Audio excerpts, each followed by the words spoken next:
Hello and welcome to the Game Theory Podcast. I'm your host, Sam Vecenie. Today we're talking NBA draft early entry deadline for college kids. Who are some of the best players that decided to stay in college or go to the NBA draft? Then we're going to do off-season previews for Denver, Cleveland, and Indiana. But first, let's hit the music.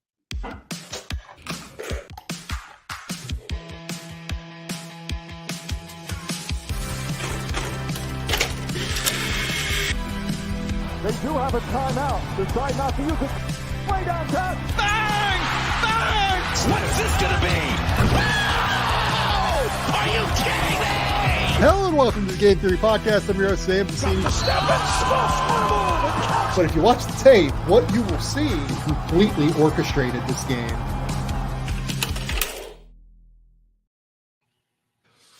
Bryce, what's going on, buddy? What's up, Sam? Man, exciting day here on Wednesday night in the States. It's one of those deadlines, one of those dates where it's kind of like free agency where you're waiting to see who's signing who and what's, and so you're just tracking Twitter to find out the announcements, who's staying, who's going back, all of those different things. If guys are going back, or, are they in the portal? What's that mean for teams? All of that. So kind of a crazy day here as these decisions came across, and I never wanted to get lost on these are huge decisions for these young men's lives. Yeah. I know for a fact that for some, these are really, really hard decisions that they spent a lot of time really thinking about. No question about that. These are really, really hard, life-changing, and also like exciting decisions, right? Yeah, like you're attempting in some way, shape, or form to live out like a lifelong dream of going to the NBA. And I'm just I never let that get lost on me. Like, it's really cool. So like Sam Presti does his end of year press conference, and Sam's always really good in those situations, but he kind of talked about just like his love of scouting and his love of watching younger players evolve within the game of basketball. And I feel the same way. Like it's really what I just love about basketball. I love watching these dudes go from one thing and become something totally different. Like we watched Andrew Nembhard, for instance, we broke down his tape on the last episode. He's become something beyond what I thought he would become. And that's awesome to me. Like, I love seeing that. Like, I could give a shit about how right or wrong I am. I just like the idea of these dudes going from one place to something totally different as they get older and they become more confident in themselves and in their games. It's just really, really, really exciting to me. And this is an exciting day along that pathway. And all of them are going to. It's just some of them chose to do that through the path of college basketball, either with the team they were on or a different team.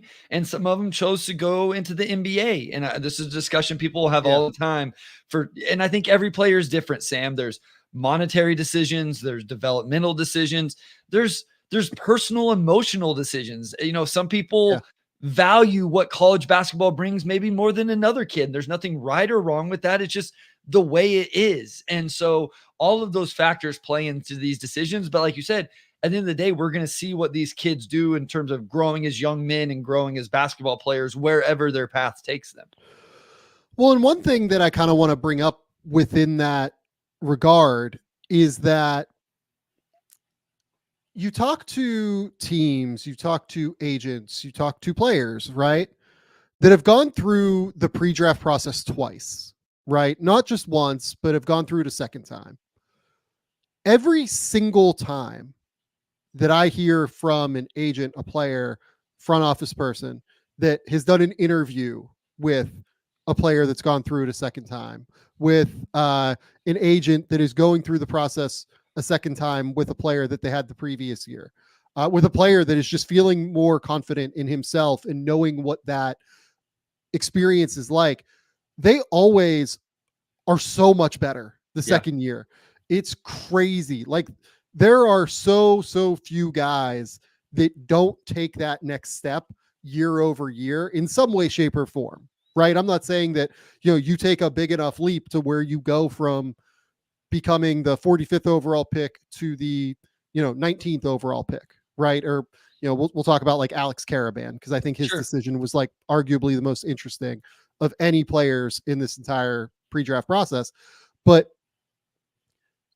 every single time those players feel like they are more ready and prepared for the process that they're about to go through for that second time.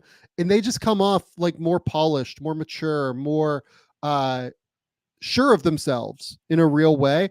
And I think that the fact that name, image, and likeness money has come into play in such a substantial way has really opened up the ability for a lot of these kids to be able to go back to school, to be able to get the money that they need in order to make it feasible and financially, viable to be able to do so, especially with the advent of two-way contracts in the NBA, adding, another 90 deals that are at least $500,000 a year. So I love it. I love this day. I love this process. And I really think it's important to note to all these kids and all of the fans of these teams and players and everything that just because a kid was not able to stay in this draft because he didn't get the right assurance from the right team or didn't get the right situation or didn't get high enough in the draft, whatever, it doesn't mean that they failed in some Yeah. way or form. Like I talked to a couple of coaches that, when they talked to their players, they were like, yeah, like, if he comes back, he's just worried, like the perception will be that he failed the pre-draft process, or even internally, it'll be like that he failed the pre-draft process. And that's just like not the reality at the end of the day. It just takes these guys sometimes just that extra minute to take that little bit of extra growth. Well, and I think as I've got more into this process and been around things more and talked to people more, the other thing, like they're having to make this decision somewhat in the dark. Like NBA teams don't have their boards fully fleshed out yet. All the workouts haven't been had yet. And so they can't give these kids the assurances that maybe some kids want. So they're having to make a decision based on as much data as possible, but not every single possible data point that they could have, because some of this stuff happens a week before the draft, the night before the draft, during the draft, whenever, conversations are had. So, and then, yeah, I mean, at the end of the day, some of the guys we're going to talk about, like you just talked about Alex Karaban. I do not know this at all. My guess is Karaban is going to go make more on NIL than he would on a two-way if he would have ended up on a two-way. So if he wasn't guaranteed a first-round pick and he was going to end up on a two-way contract, he's going to go make more money at Connecticut, would be my guess. Again, this is speculation on my part based on the Connecticut program and what we've heard some other guys getting. And I think that's the case for a lot of these kids. Is it just the difference isn't that much. And there's like, they go through this process, Sam. It's a hard process to travel around, do workouts. Yeah. The combine is a grind and grueling. And then you're back on a plane flying. And for some kids, it may be like, man, maybe I'm not quite ready for this yet. Maybe I need another year of growth and development, just like maturely, like emotionally, socially, mentally, those type of things. So it's a good process for them to go through and find out where they're at and whether they're truly ready. Because this as much as anybody. If you're not 100% 2 feet in for the NBA, you're not going to make it. You are going to flame out and potentially year one if you're not a first round pick. Yeah, like if you are not confident and you're not ready, those dudes in the NBA know. They come at you and you better be ready. Like these dudes are college stars in a lot of places, right? Like, if Alex Karaban goes to some spot where like the vets are kind of shitty, right? Is he going to be super excited to deal with, shitty vets that are kind of being an asshole to some rookie?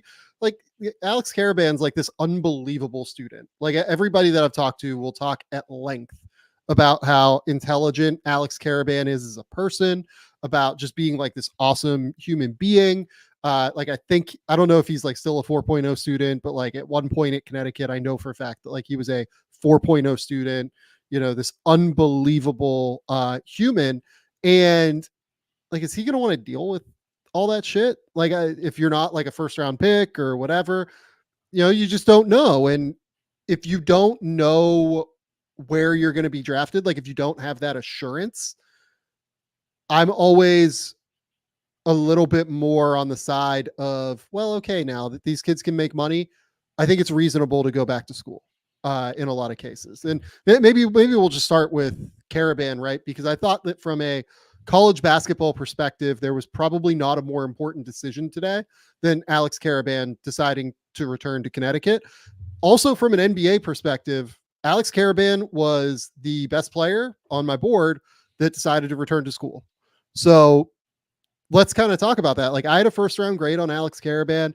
He was, I don't want to say polarizing, because there were a lot of teams that actually quite liked him, but like the impression I got was just couldn't get the assurance that he needed. And I think that a lot of these guys, and this is a grand overarching thing that doesn't just apply to Karaban, but applies to every, prospect that could have been in this range.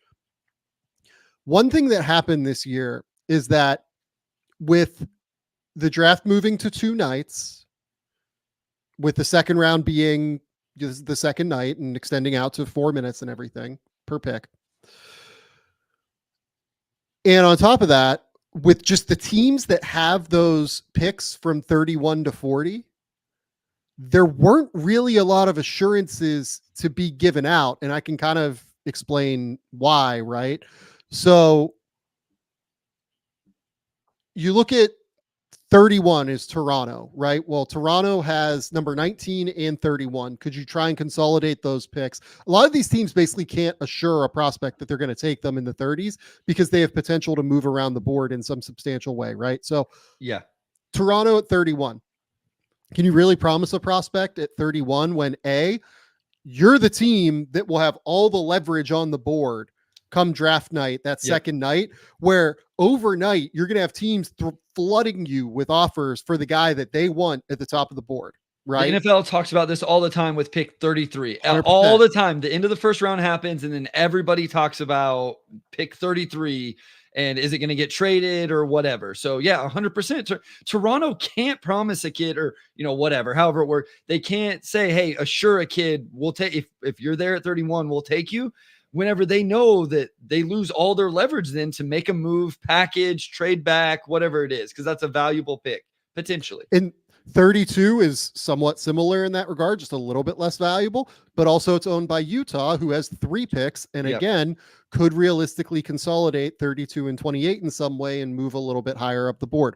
Portland at 34 and 40, they have 4 picks in this draft, which means, like, I guess you could theoretically promise somebody with one of those picks, but like, are you going to bring in 3 more rookies after you already have 7 and 14 where you're bringing in rookies? So that's my immediate thought. If I'm looking at from the player side, let's say I'm a wing and Portland says, hey, we'll promise you at 34 or 40, Sam, we'll take you at 30. Mm-hmm. But if as your representation, Sam, I'd go, well, what if they take a wing or 2 wings at 7 and 14, then where's my path to getting on the court? Yeah. You know what I mean? And so then maybe as a player, I don't feel great about the assurance if Portland, this is nothing against Portland, but if Portland's my only assurance in the second round and I couldn't get another one, well, then now I'm like, I'll go take my NIL money and try it again next year. So, I mean, all of those things play into it.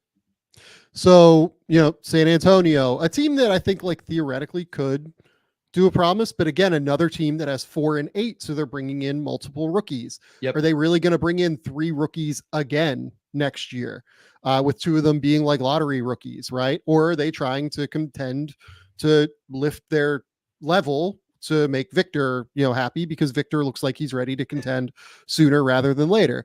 Minnesota has 37 and 27. Those are potential consolidation spots. Memphis has 39. They're always just aggressive all over the map, right? Like, they're always going to move up and down the board.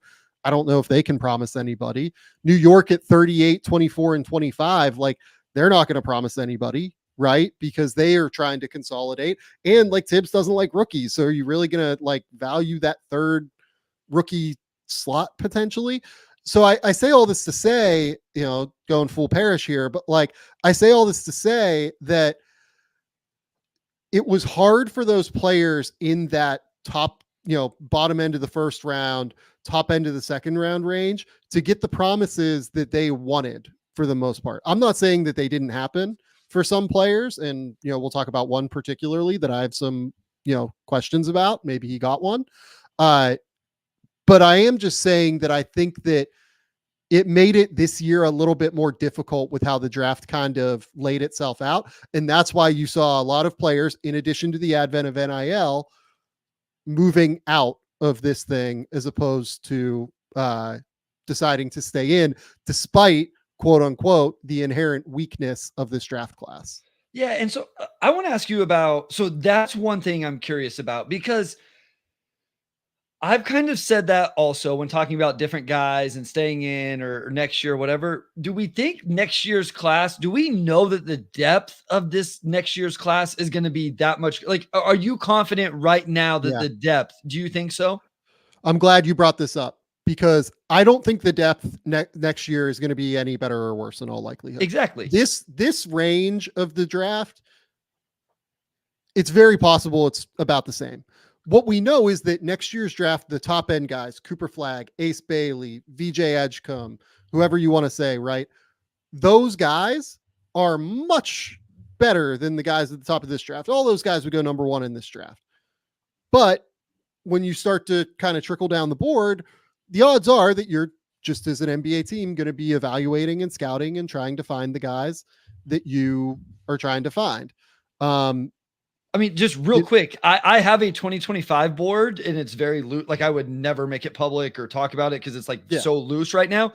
But I have Alex Karaban penciled in essentially the same spot I had him in the 2024 draft. And I mean, I've watched the guys you're talking. I mean, I have a bunch of guys, not just the guys at the top. I've watched some of the other guys that are coming in.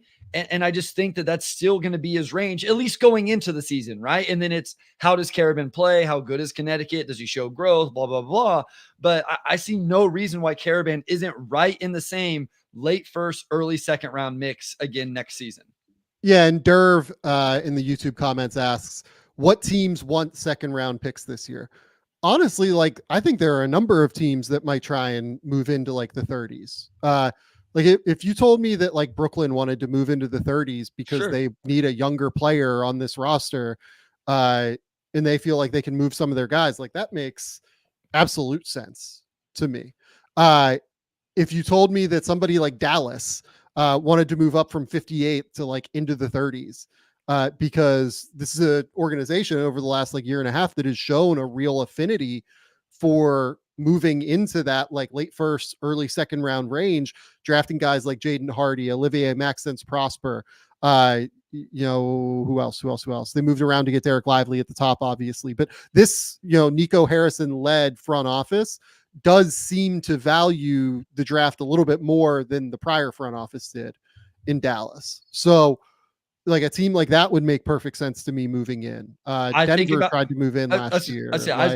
Denver. Yeah. I think about Philly, who has so many roster spots to fill. I mean, they have one at 41 already, but you know, would they want another one? Listen, I think about the Lakers because at the end of the day, I think we're all going to at some point consider the Lakers drafting Bronny James in the second round. And listen, we don't need to have that conversation. We've had it. You can go listen in previous episodes, but maybe they want another second round pick that they feel is a little bit more, you know, ready to play. The Clippers, I think they have, what do they have? 46. So like some of those teams that are above the apron, above the second apron, where they need some roster spots to fill on cheap contracts. I think I think those teams understand the value of those things more. We talked about this with Denver, and we're going to talk more about Denver later. They tried to do it, and I think we both believe in the strategy that they tried. They just didn't execute it with the right players. We just didn't love the players. Yeah, but I still fully believe in what they tried to do, where they took 3 guys in the first, top of the second. So I think teams like that absolutely would look there for those type of players. Okay, so let's now kind of move into actually talking about the players that made decisions today. So Alex Karaban was the one that stood out to me immediately. Wasn't the best player necessarily that made a decision today, but made what I think is the most momentous decision today, maybe is the way to put it. Were you surprised to see Alex Karaban go back to school? I was a little bit because I had him firmly in that end of the first, top of the second. But the fact that there's top of the second as part of that tier and he's hanging around 30, not solidly in the top 30, makes me less surprised. On top of the fact that you're going back to play for Connecticut, I assume he's excited about that, loves playing for Hurley. They're going to reload and have a really good team. I immediately got excited about him and Liam McNeely on the wings together next year at UConn, and just like have fun trying to guard those two guys with the floor spacing they provide. So, I mean, I was a little bit surprised, but not shocked by any means, because he's in this range that would make sense that he would be on the fence.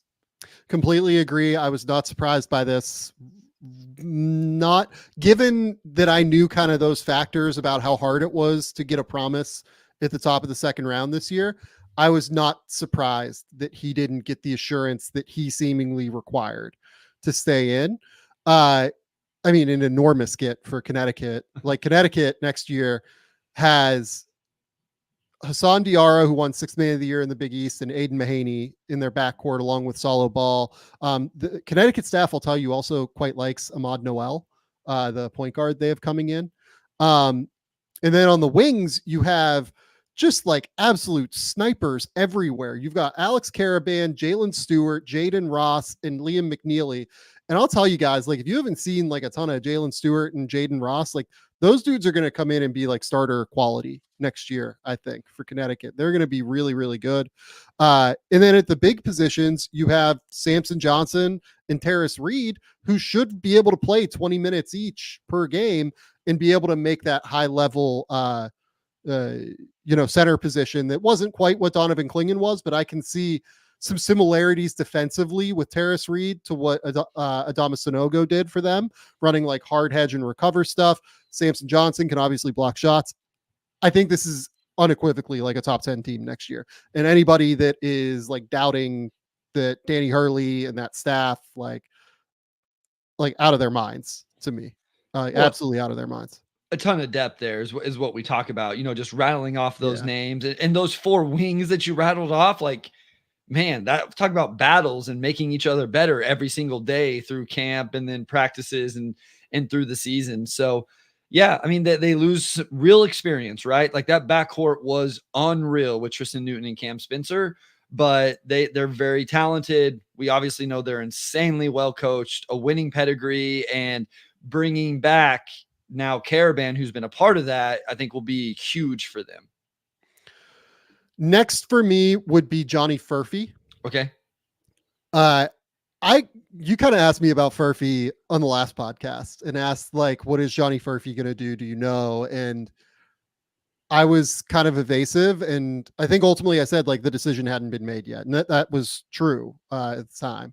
The decision had not been made yet. And from what I know, like, I got the impression, I'm not saying that like I am certain, but I got the impression that this was closer than what the outside perception seemed to be in terms of him potentially coming back to Kansas for next year. Ultimately, I think that like the pool of potentially being like a top 20, top 25 draft prospect in all likelihood pushed him to the draft. But the impression I got was that it was a real conversation. It was not just like Deron Holmes, to me, like, kind of took this to the end. And I've assumed for a long time that Deron Holmes is going to be in the draft. Yeah. Right. I did not get that impression with Furphy, I will say. I think that from what I know, it really did come down to being like a tight one. Yeah, I mean, whenever I saw the list of, here are the guys to keep an eye on, and I kept seeing Deron Holmes on the list, I don't want to say I rolled my eyes, but I'm like, I don't think that Deron Holmes belongs on that list. I've got the feeling pretty strongly that he was going to stay in and, and be in this class. Furphy, yeah, like, for a guy who got so much buzz throughout the season, at one time it was getting close to lottery buzz. But he's in the same range. I got the vibes as well, not from the same intel as you. Like, my best friend is a huge KU fan, so he's always reading the message boards to me and stuff like that. And the people that I'm sure some of those places have real intel, but it's like, there's some rumblings that maybe Furphy does come back. And, you never saw people really discount it, I think, is why I bought into it a little bit more, that at least was a possibility. I'm not shocked at all that he stayed in. I anticipate he's a first round pick. I don't know what it took to keep him in. I have no idea, but I'm with you. I wouldn't have been shocked if we would have saw the announcement that he was going back to Kansas either.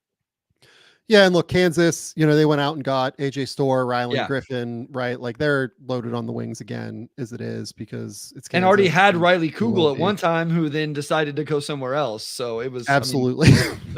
So when I look at the Furphy decision, I'm not, again, like anytime you're going to be a top 25 pick potentially, I'm not surprised that he's staying in. Yeah, I mean, this makes total sense to me for Furphy to be in this draft. But I will say that I do, with guys like Furphy, where it comes really fast. This is another like insight into the process, like for people that might, just are on the outside and like don't get to like kind of talk to all these stakeholders all the time. Like, if you're a prospect that, for instance, in Furphy's case, you weren't recruited really up until last year, right? Until last summer, really. He like was, I think, on the second Victorian team for the under 20s when he was 19, right? Yes, he was underage, but like for a guy that is going to be a first round pick in Australia, you would expect that guy to be on the top team when he's 19 for the under 20s, for his state team, not for like the Australian national team, for his state team in Victoria, right? Yep. So he like blows up, has this growth spurt, athletic spurt, like everything blows up in a real way. Gets all these offers after going over the United States and like playing in front of scouts, right?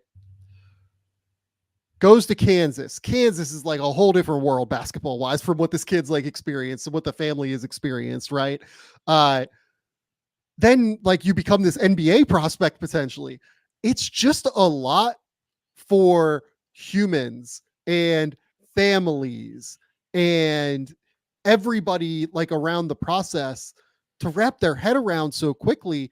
And like everything I know about the Furphys is like really, really smart family. Like I think that maybe the dad is like a dentist or something like that. And like really, really sharp people. And from what I know, like it just came so quick that they really wanted they really wanted to like take time and like understand all of the variables in all of this. So I wasn't surprised that it took this long to figure it all out. I'm not surprised he's staying in. But like when you see things like this, where you see guys like, oh, like he's a first rounder, of course he's going to stay in. Know that like on the, inside with like a lot of the families and things, there are still all these doubts because you weren't expecting this immediately. You know what I mean? Yeah, no, there's all sorts of angles in terms of the confidence in yourself that we talked about earlier. But I think there's also there's still an unknown of what do teams think about me? Because at the end of the day, Sam, like, love you, believe in myself, love all the other people that do this stuff. We don't really matter in terms of where these guys get picked. Like ultimately, what the teams think matter. And so we could have Johnny Furphy number 1 in every mock we did. And to be honest with you, like where I have Furphy on my board is going to be like a little bit lower than where the consensus is, like strangely. I would put his range at like 14 to 26 or so, like something like that right now.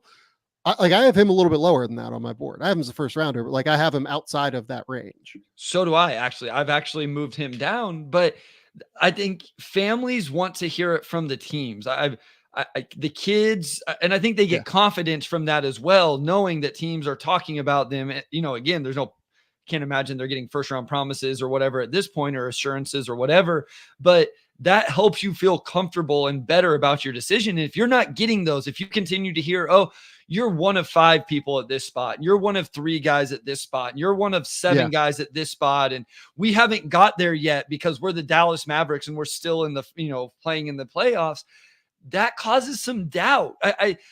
Again, this is my first year really being able to be in this. This is a lot harder for families than what I think I ever realized. And probably a lot of people do that don't get a chance to peek behind the curtain. It's just a lot. Like, I'm glad you brought that up. It comes fast, especially if you weren't expecting it. And you go through a college basketball season at Kansas where there's crazy expectations. You're handling communication with agents all year long. You have to make that huge decision. And in Furphy's case, you're like a mid-season pop-up guy. Yes, exactly. Kinda. Like, could you imagine? I don't want like. I was gonna say, like, can you imagine where like a switch flipped for Reed Shepherd? Can you imagine the phone calls his parents got all of a sudden when people realized it was real, and every agent in the world was calling to get in on that? So here's the thing with Reed, though, that's different about this. So Reed's dad played in the NBA, obviously, won, most outstanding player at the Final Four. Reed's mom was like one of the 10 best, Legend. players at Kentucky on the women's basketball side.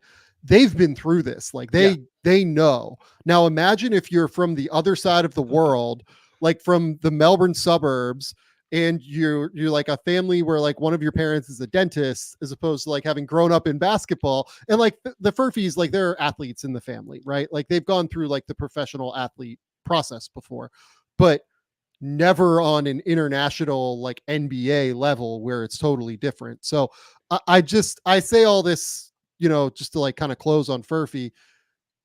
It's a harder process than what I think a lot of people understand, even when you're locked in. Like I remember, probably 6 years ago, I got a call from a parent where very likely top 10 pick player ends up going in the top 10. But he's like worried about like, okay, so like, what's the worst case scenario here? What's like, running through this with me. And I'm just like, okay, look, like you're absolute. If the medicals go wrong at the combine, if everything goes wrong, and like, as long as he can play in the NBA, he's going to go like in the top 25. That's your worst case scenario here, right? Let's say every single thing imaginable goes wrong in the pre-draft process. He's still going in the top 25.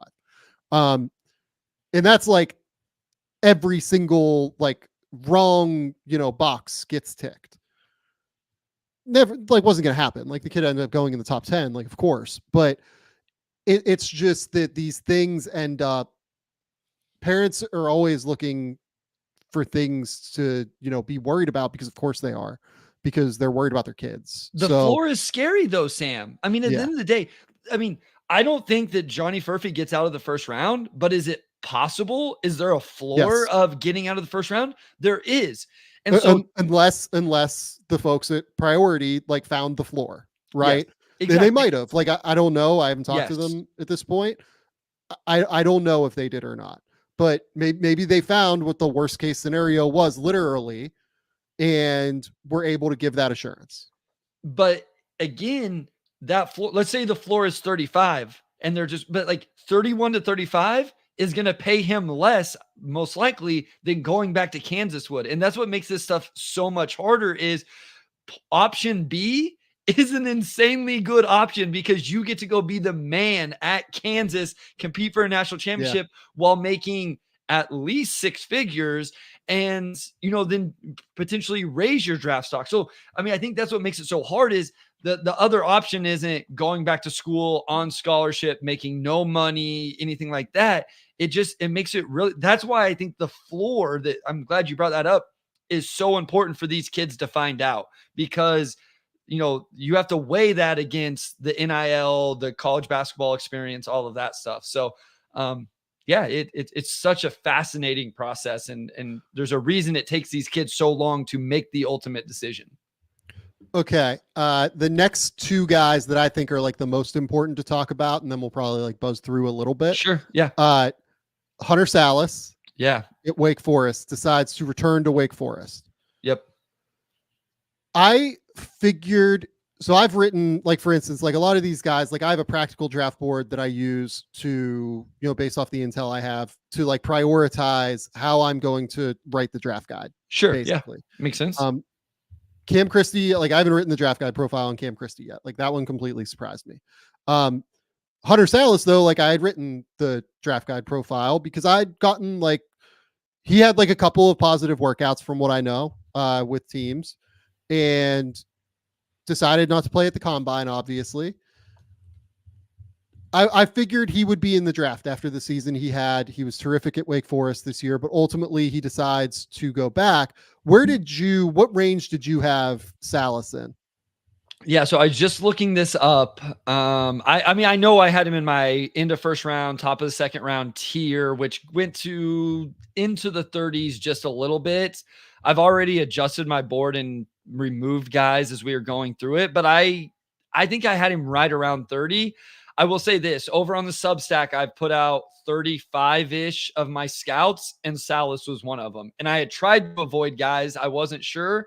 So that tells you that like this was probably the biggest surprise for me in terms of guys that decided to go back, because I tried not to put out my scouts on guys who I thought might. I just felt like he had a really good year, really showed his ability to score the basketball. I thought there was real first round buzz. I thought maybe that was enough to keep him in. So maybe either he wasn't getting that buzz from NBA teams, or like we just talked about, maybe the floor was mid 40s and he wasn't comfortable with that. So Hunter Salas, 18 points, 4.1 rebounds, 2.5 assists. Pretty good defensive tape. Like, I wouldn't say great defensive tape by any stretch. I thought he was better defensively at Gonzaga than he was at Wake this year, but not bad defensive tape. I would say good energy, but yeah, good energy. Like, plays hard, really athletic, obviously. Very functional athlete. Like, not an athlete that tested like crazy well at the combine or anything. I was a little bit surprised. I thought he would go. I will say there was much more polarization when I talked to teams on Salas than what I thought. Okay. Originally that there would be. Like, I definitely talked to a number of evaluators that had Hunter Salas like in the 50s, for instance. Interesting. Okay. I talked to a number that had him in the 20s, early 30s range, which is like, I have him, I think, at like 34 or 33, something like that. So it was all over the board, and my guess is that they just didn't have the floor that they liked and ultimately decided to go back. But I was a little bit surprised by this one, I would say. And the more I've got into it, the more like what you just said about teams that have him so high and so low, that's pretty common. I talked to somebody the other day about a player, and with this one player, there were teams that had them like this kid mid first round. And there were other teams who were like, yeah, he's probably a two-way, maybe. And it's like, so you're going from mid first round pick for one team to a definite second round pick, potentially undrafted free agent for another team. And so those variances are there. It just depends on how many teams are in each end of it, how many teams are in the middle, and where are their picks. Like, that's at the end of the day, I'm so glad you went through those teams at the top of the second, because that's ultimately what matters. If the Brooklyn Nets may have loved Hunter Salas, how are they going to draft him? Like, how do they put a floor on where he goes? You know what I mean? And you can tell them, you can tell the representation and the Salas family that like, hey, we're going to get a pick. We will do it. But when you don't actually have the pick in hand, it's hard to sell like the representation, the family, that this is going to get done. For Wake, it's an enormous get. Obviously, that's not a surprise, right? Like, they're going to bring back Hunter Salas, Cam Hildreth, and then they're going to bring in Omaha Ballou and Trevon Spillers, like both of whom were, Ballou, former 5-star player. Spillers was really good at App State last year. This is about as big of a college basketball returnee as you're going to find. I would expect he's first team All ACC next year and just has like a monster season and plays more with the ball in his hands even than what we saw this year with point guard that left, Boopy Miller being there this year. The other one that surprised me was Cam Christie. Yeah. Cam Christie, from what I know, like, Cam Christie's in the portal, obviously. And there were big numbers being thrown around that I was told.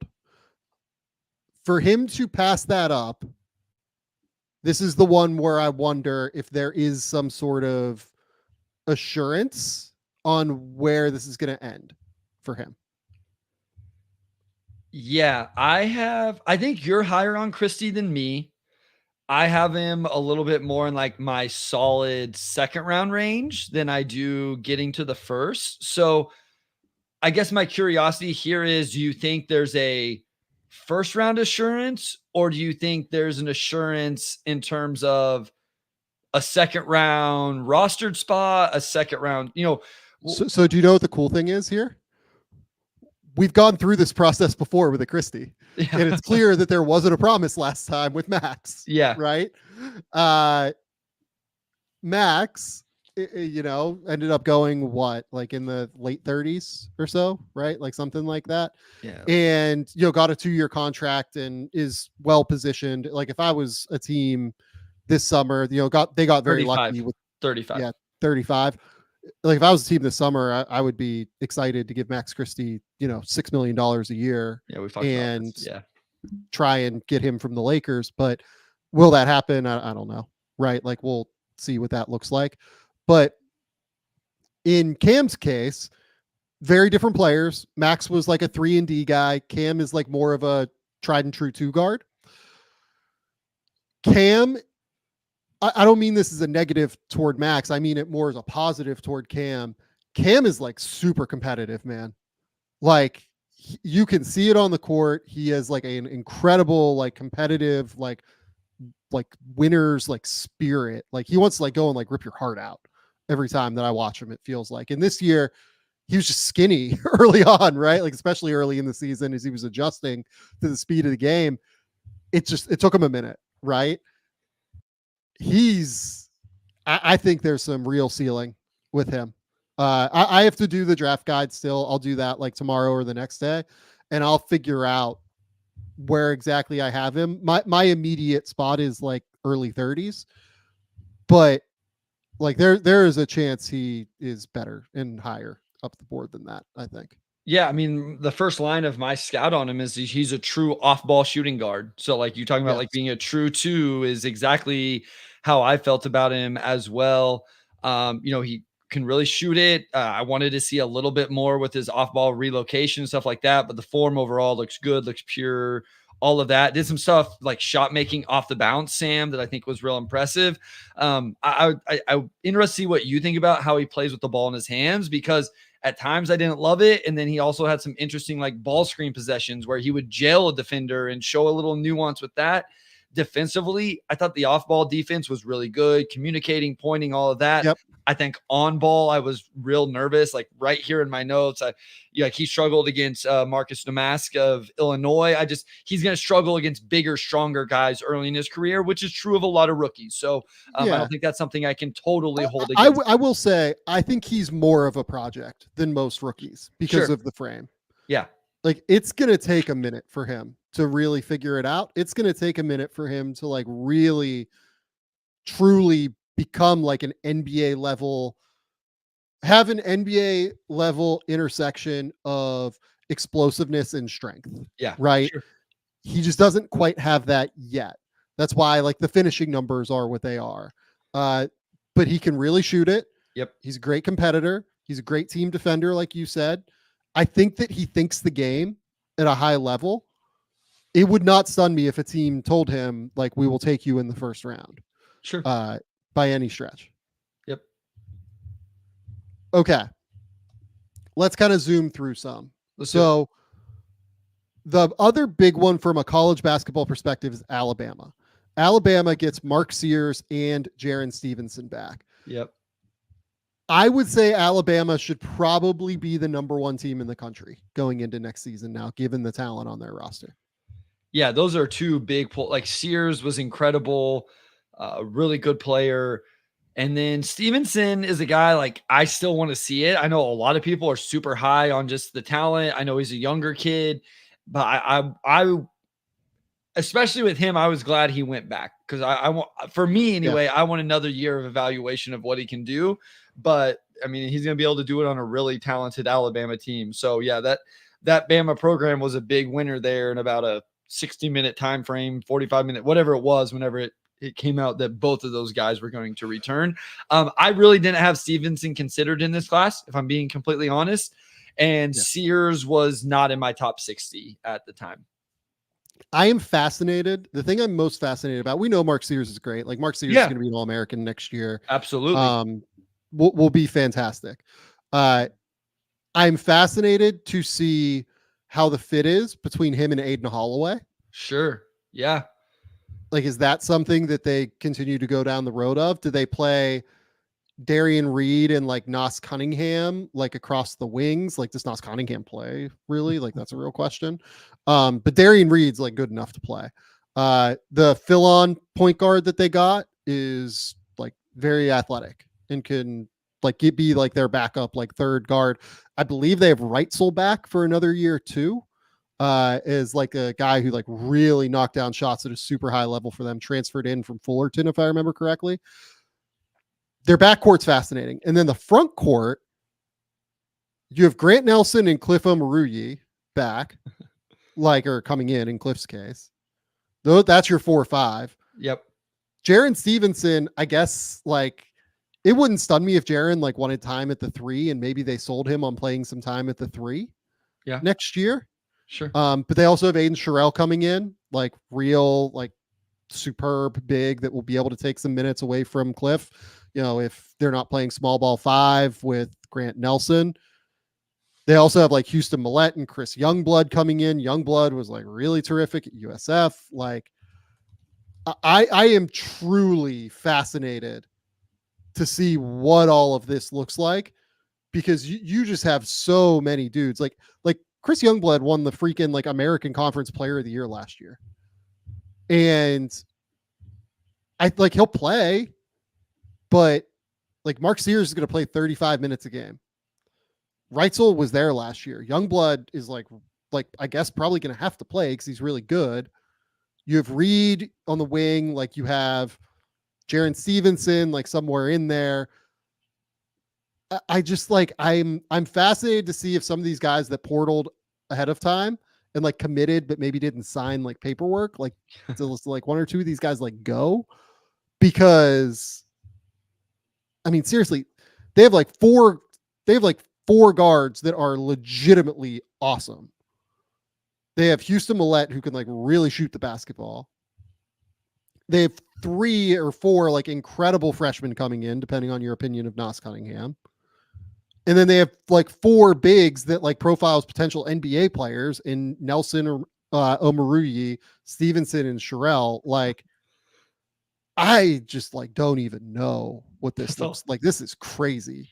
It's a lot of talent. It's a lot of talent, man. It is. It will be interesting to see if those guys had signed, right? Like I referenced Riley Kugel with Kansas earlier, who you could kind of see the writing on the wall as more guys committed there that he was probably going to end up somewhere else. It makes you wonder if all of these guys end up on campus in Tuscaloosa, because that's you like depth, man. I love depth, but college basketball, most teams aren't playing 10 dudes a night. You know, it's not the NBA, and you've named off at least 10 already, and guys that are going to want real playing time. So it'll be interesting if there's a little bit of movement after all of these decisions.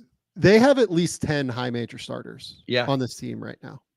It's completely crazy. It does not make any sense to me. Payton Sanford goes back to Iowa. Big play for Payton. Do you want to wax poetically about your one of your favorites in this class? Yeah, everybody knows I've been leading the Payton Sanford bandwagon as, what I thought was the best shooter in the class, and I still think he is. Listen, we talked about it. The combine wasn't great for Payton, and I think ultimately he, looks like maybe, again, you talk about floors and assurances and stuff like that. My guess is he probably didn't get just quite what he wanted. Go back to Iowa, be the main dude there. I think this is another one, Sam, where when we talk about, what do kids want? What do, like he's an Iowa kid playing for Iowa. And so I think there's something, and his little brother plays for Iowa as well. So I think like personal aspects to some of these things and some of these decisions also. So I expect Sanford to have a huge season next year. And again, hopefully it doesn't hurt his stock. He's right back in the same range. And listen, as you were talking about going through the process the second time, I was thinking about Payton Sanford, because I just wonder if this was a little overwhelming for him, and if he comes back next year and he's ready for the process and performs way better than maybe what he did this year. So, yeah, no, I mean, that sounds like very plausible to me in his case. I mean, look, I had Payton in the 40s, very well I mean, almost certainly would have been a two-way guy. Like, Yeah. I can't imagine he wouldn't have gotten a two-way, and decided to go back to Iowa. And he had a shot to get a guaranteed deal. Like, I don't think there would have been a surprise there. John Mabo is a guy that there's definitely some buzz around. I have him as a top 60 grade. He decides to stay in the draft. Had a pretty solid combine week. I thought he was pretty good over the course of that week, especially in the scrimmages. Like, didn't score a ton, but I thought he rebounded. I thought he defended, had a few passes that were super high level. Yep. I think he's more of a big than like a forward. So that's what I was gonna ask. little bit. What's his archetype? Like, I think in my notes here, I have like smaller Kevon Looney type of player, better passer though, better passer, but like that kind of offensive role. Am I crazy there? Like Montrezl Harrell passes. Okay. Maybe is my idea. Yeah, there you go. Okay. Like something like that. I have him as a forward/big though. Play finishes, rebounds, passes. Yeah, I think that's right. Like Montrezl Harrell that passes to me is the idea here. And just so everybody, like, he's taken a really interesting path to this point. He was a JUCO kid. I think he spent 1 year at a non-Division I. Then he was at Murray State, and then ended up at Missouri State, I believe. Yeah, Missouri State, and then ended up last year at San Francisco. So just a really interesting path for him. 5 schools in 5 years, if I remember correctly, I think that's right. Number for him. Yep. Interesting player. I would imagine he'll get drafted. I think. Like I have him top 60 as well, for what it's worth. Yeah. Trey Alexander. It was announced earlier today by like the Omaha newspaper somewhere, Omaha World Journal maybe, that Trey Alexander is going to be in the draft. Makes sense. Had a bad combine week for sure, but I would expect he still gets drafted somewhere in the top, 45, 50, somewhere in that ballpark. Yeah, I mean, somewhere in the 40s. We were really high on Trey early on, and I'm interested. I'm still interested in Trey. I haven't sold all my stock there, but I've definitely soured a little bit compared to where I was early in the year. KJ Simpson, another one that I think this might have caught some people by surprise, just given where he tends to be ranked. Like, I have him as a clear second rounder. Same. Had a solid combine week. I think he's like an effective basketball player. He's just small. Yeah. He's just very small at a time where it's really hard to be a small point guard in the NBA. And, if he would have portaled, like, he would have made crazy, crazy money, but decided not to portal. And, I would imagine that he just kind of decided to stay in. But for what it's worth, like, throughout the process, I know that he was announced today that he was staying in. There was never a point throughout the process where I was told he really had a chance to go back to Colorado. Yeah, it seemed like that was done. Yeah, I've had him solidly on my list, feeling like because I'm like you, I have him solid second round pick. Yeah. And even still, it just seemed like that was where it was comfortable for him. And like that, there was never going to be that wasn't a worry, I guess. So Jalen Wells is another name that I think surprised some people. He is in the portal, so had some real potential to make, high-end money playing college basketball's free agency. But look, I don't know if he has an assurance or anything. Maybe a two-way assurance was enough, right? For some of these kids, like, having a two-way contract assurance is good enough for them, and once they get that, they stay in. I think Wells, like, right around like the 50 mark on my board, like right around there. Interesting player, 6'8" or maybe 6'7". What do you get hit at the combine? I think maybe 6'7". Shooter, and if you're a 6'7" shooter, there's real value there, even if you do have shorter arms. And man, have you watched much defensive tape on Jalen Wells yet? I put maybe a neutral defender because of his length with a question mark.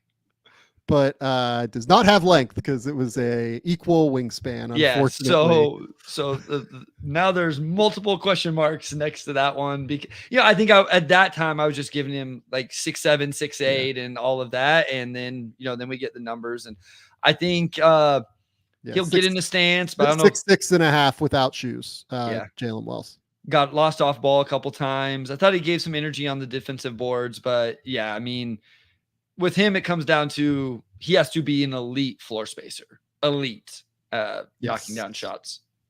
Yeah, there's like no other avenue for him.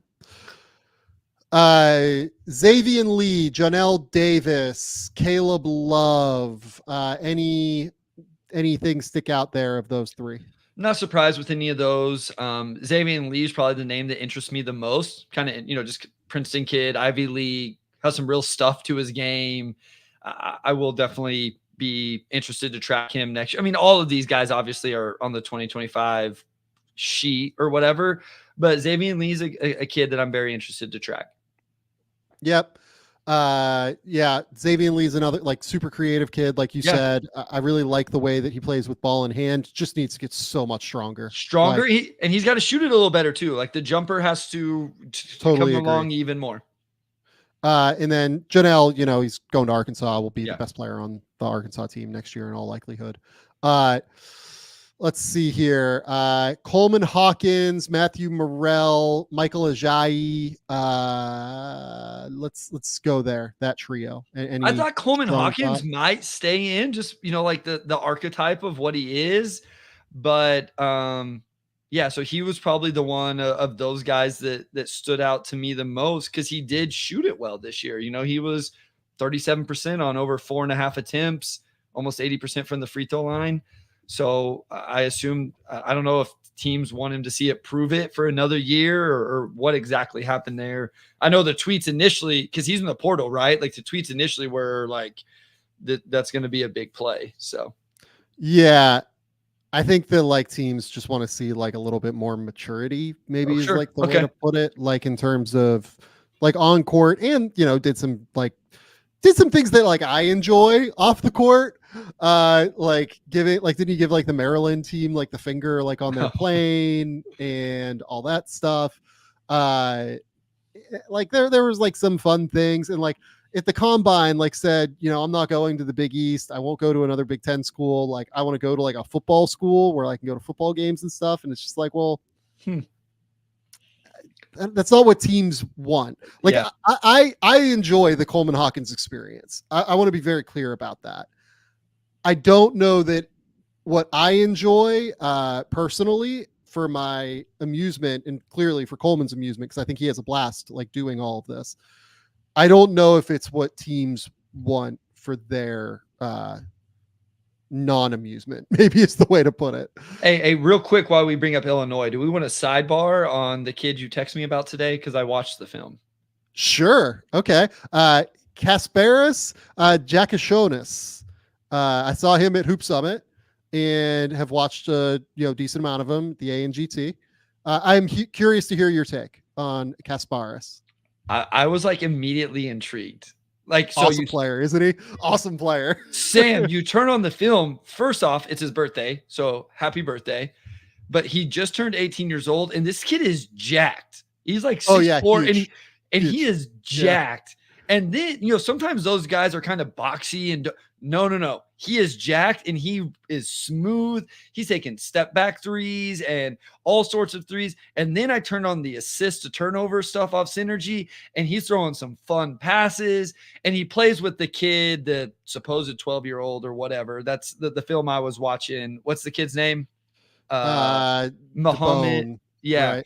Yeah. And so I looked that up because he threw a lob to him. I was like, oh my God. But like, you can see him seeing like even some of his turnovers. I'm like, oh, when he plays with like a real big like this is all going to work. He's looking to throw lob passes.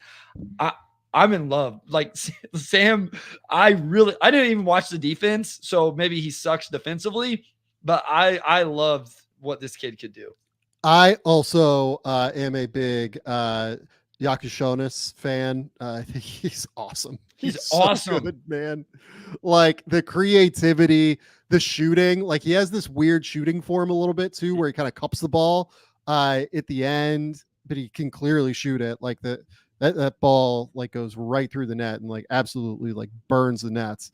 I think him and Kylan Boswell next year is a fucking awesome backcourt. Oh my gosh. Like it is an awesome backcourt. Like that is clearly like a top 20 team in the Do country. they have a to me. lob Like, you threat have in Illinois for this kid? Do they? I'm not familiar enough with so Illinois' roster. no, they don't. They went Okay. and got Tomislav Ivicic, who Okay. is Zvonimir Big Z at Arkansas now, his brother. Okay. I personally am of the belief that Tomislav will be a more effective college basketball player Okay. than Zvonimir. I think he's just like a better post player. He has better footwork, like a little bit like tougher on the glass, like things like that. Like in terms of college basketball, like I think Zvonimir is a more interesting NBA prospect, Sure. but as a college basketball player, I think Tomislav is like going to be really, really good. Like should be able to play from the jump for Illinois.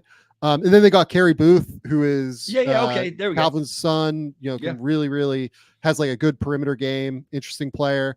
And then they got Merez Johnson, who is like a bigger bodied, you know, kind of 4'5", I would say more 5, athletically kind of guy. And then Ben Hummerkaus, who's like the shooter from Evansville, provides some spacing. Trey White will be like this awesome perimeter defender. I think Illinois is going to be awesome. Yeah, I think Illinois is going to be like really, really good. And I know Trey White sucked at Louisville, but he was awesome defensively at USC. And I'm like willing to like ignore the like Louisville year. That backcourt is going to be fun. That's going to make those games will be fun to watch because this kid, I'm watching Illinois' first game of the season. I am too, 100%. So we have nothing yet on Jameer Watkins and Jackson Robinson as of the time that we're recording. Garway Dwal, Trevon Brazil, Somto Surreal, Rashir Fleming, Ugana Onyenso, Arthur Kaluma, Baba Miller, Wooga Poplar is our last little group here. And David Jones, maybe let's throw in here too. You know, larger group, anybody there that no surprises. Like Dwal, Poplar, Baba Miller were all guys I liked going into the year that just didn't have the seasons you need to be in the draft. I mean, I was crazy high on Wooga Poplar at one point when he was shooting the ball extremely well. Yeah. And it just didn't sustain. Dwal is a guy you put me on probably, you know, a couple months from now, a year ago, didn't hit there at Providence. He can't offense yet is the problem. And Baba's like toolsy. Like it's the same thing with Trevon Brazil. Like you look at Brazil and you're like, that looks like an NBA player. And then you don't see him do anything for 10 minutes of a college game and it makes you nervous about it. So really bad on defense right now. Yeah. Brazil. So I think Brazil's really bad on defense. So they're all names that interest me, but they're not ready. So I'm not surprised. David Jones staying in is interesting. The kid can really score the basketball. I'm interested to see how NBA teams will value him. All right. And this will be how we transition into like the question and answer kind of section here, right? Bronny James. This has been reported multiple weeks ahead of time. Like, I think it was just that when you get Rich Paul on the record about Bronny, you probably just have to run something, right? But ESPN, you know, says Bronny is in the draft, which we've known for the last 2 weeks, realistically. Look, we've talked a lot about Bronny. I don't need to rehash this. I don't have Bronny as a top 70 player in this class. I just don't think of him, you know, as a project I would be willing to undertake if I was on the team side. And it seems like to me, based off of everything that Clutch is doing right now in terms of their strategy with this, which I completely understand. Like, I'm not saying this in a negative way regarding how they're handling it. It's just that it's the reality of how they're handling it. You know, Rich Paul says that Bronny will not sign a 2-way contract, right? To me, like, that's just exactly how you convince teams in the second round to not take him. And you're trying to like filter him down to a certain spot, right? Yep. Shams reported yesterday that he's had 10 workout invites, but he's only going to take like a couple of them, and it'll include the Lakers and Suns, right? And Rich Paul like kind of confirmed that they're going to be a little bit pickier about the workouts that they do. Again, to me, that's what you do if you're trying to control the destination more than anything. It's clear to me, at least, that what they're trying to do is control the destination to somewhere where they're comfortable. Yep. And like Rich isn't even hidden that. Like, I feel like he's been pretty clear about the way that they're going about it. That's the reality of the Bronny situation. I don't love him as a player. You know, I'm glad that like Rich kind of said, like Rich Paul says in the ESPN write up, like, look, there are teams that like him, there are evaluators that like him, there are evaluators that don't, based on the strength of his game. It's cool, like whatever. He seems to think he's going to get drafted. Wouldn't surprise me that he gets drafted. Yeah. I don't have a whole lot to add. Like you said, we've done entire segments and breakdowns and on Bronny James. And again, I think we're in the same spot that there's a path to him being an NBA player. And I hope whatever happens, it's on the merits of his game and the development of his game, his jumper, all of those things. And he goes somewhere that they're going to put him in the G League and he's going to grow and develop and be on that path. So, all right. So we are now at the deadline time, and Jameer Watkins, according to John Gavoni, withdrew officially. That has been kind of the way it's been going. It seemed like for the last couple of weeks when I've talked to teams. I liked the idea of Jameer Watkins, and then I like really dug into the tape and I didn't love it. All right hand, not really a shooter. And I think the defense this year was like I thought he was better defensively at VCU, to be honest with you. I didn't love the defense this year. I thought he was like okay on that end.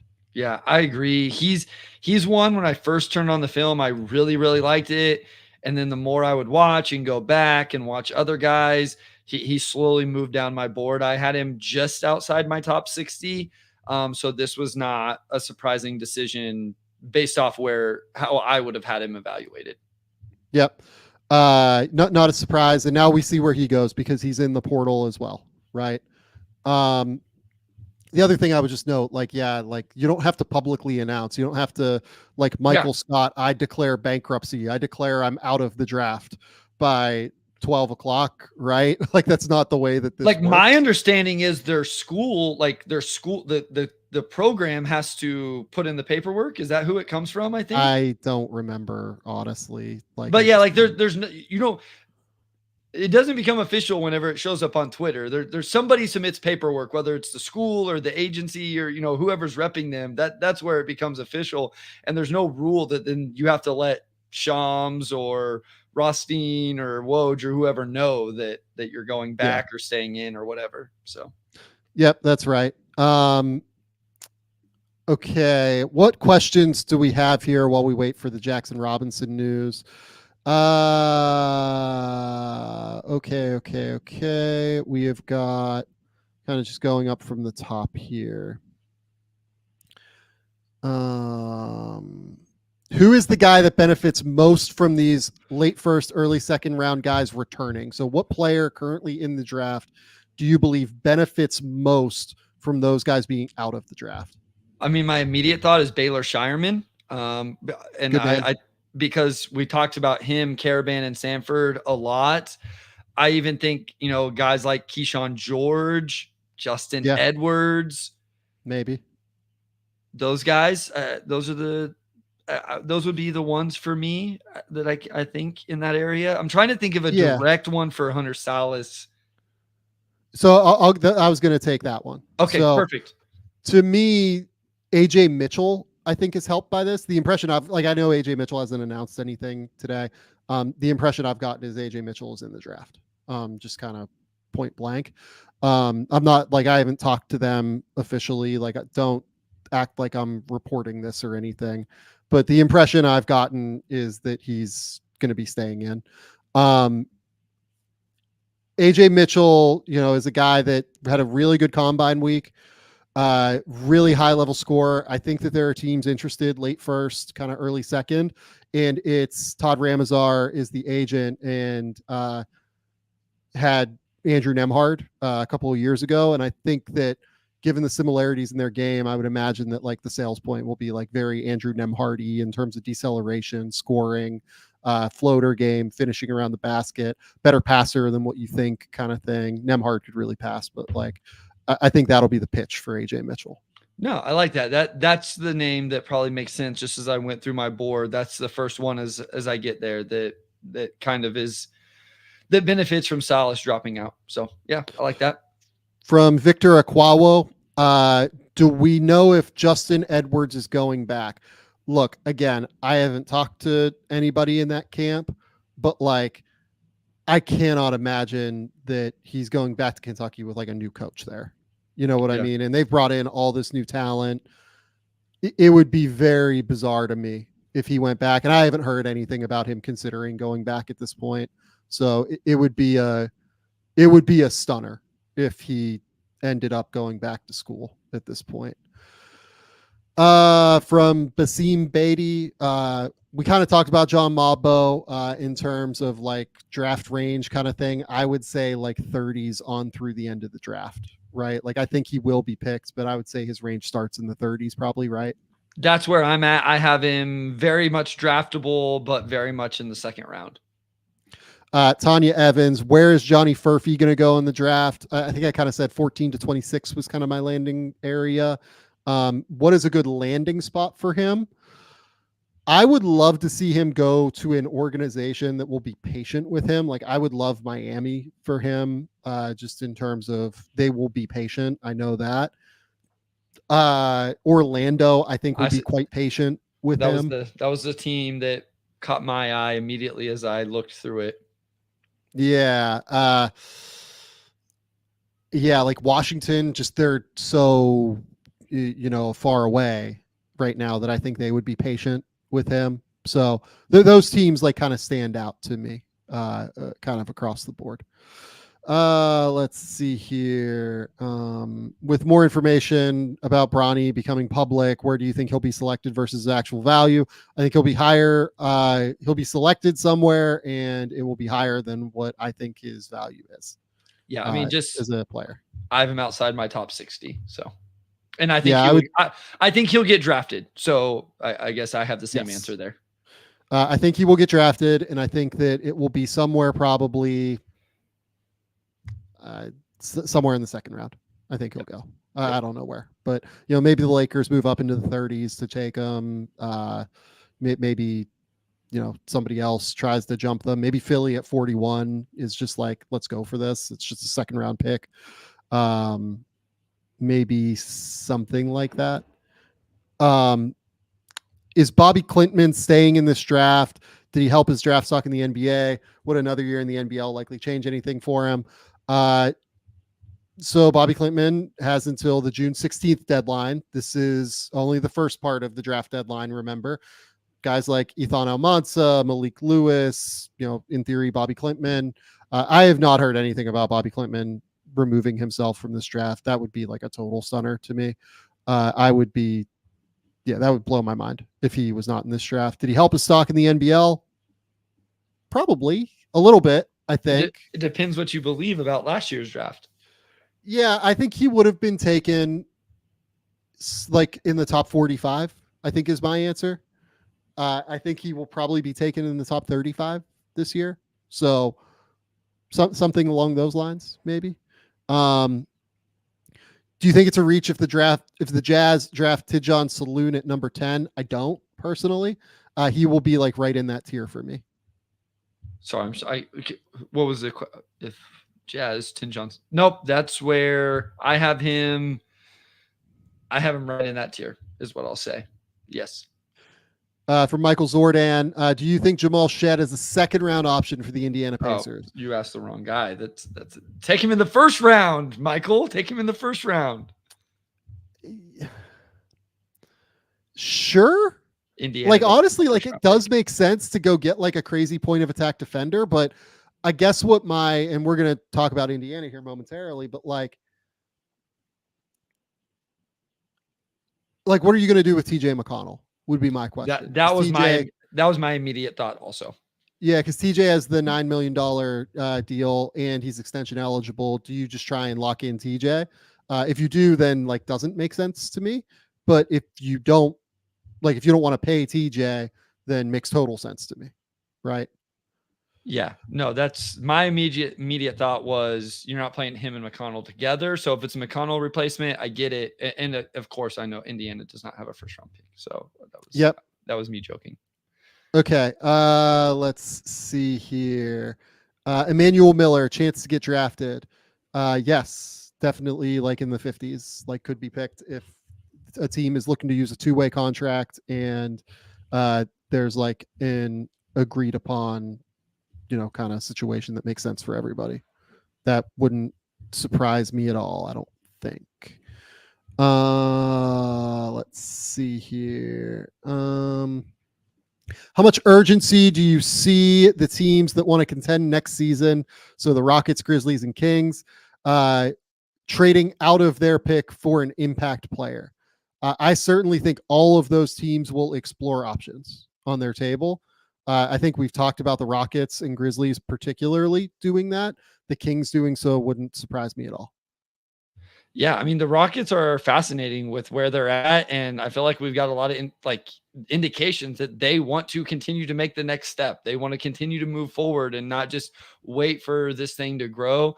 We've talked about the Grizzlies. I think that's fascinating. It was really popular to, mock Donovan Clingan to them. I don't think Donovan Clingan's making it to where the Grizzlies are going to pick. So then what do they do if he doesn't?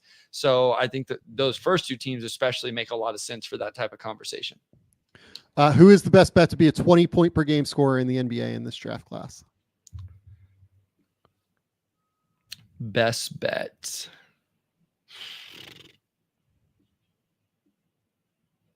Ron Holland? I would say one of Dalton Connect or Rob Dillingham. So Connect was going to be my second answer. I think I would go Connect, honestly. Yeah. And I've connected and Ron Holland kind of next to each other. So that's not super surprising that you would answer Ron Holland. What's a good landing spot for Ryan Dunn? I feel like we've kind of ignored Ryan Dunn a little bit recently. Yeah. I feel like we've mocked him to New York before. You know who in the mocks I've done, people love to mock him to Phoenix. I did that early in the season, but what do you think about? I like the idea defensively, but I actually don't. I think that's a bad fit for him offensively because I think you want a flowing offense where his cutting, rebounding, like an ISO heavy offense, I don't think actually fits him very well. Oh, you just help right off of him every single time. Yeah. I don't think they're going to make that pick. So I'm assuming they're going to trade it. So I'm not, that's like a total speculative thing on my part. That's not reporting. Please don't aggregate that. But they have 2 picks available to move plus actual salary and Nurkic. You can do some things. I would kind of assume that they're going to move it. The Knicks get a lot of love for Dunn because of the Tibbs connection and the defense. Denver would be interesting to me as let's try and make him our next Aaron Gordon if we don't want to pay Aaron Gordon. Yeah, sure. Something like that maybe. That's a hard one though. What's Dalton Connect's range? I would say who has probably 5 to 11 sounds right to me. I'd be surprised if he got past Chicago. Yep, I'll go with that. I think 5 it makes sense. If Detroit should be doing their due diligence on Dalton Connect, if they're not, I think he should actually absolutely be in the conversation. Yeah. Do you buy Modest Buzelis being able to shoot earlier in his career? No. I don't really either. I think it's going to take a couple of years. Same. This is my thing with Buzelis. I'm terrified that he doesn't make shots. Yeah. From Runner Dude, are Missy and Khalil Ware in the same tier for you? What teams do you see being interested in the first? They're in the same tier for me.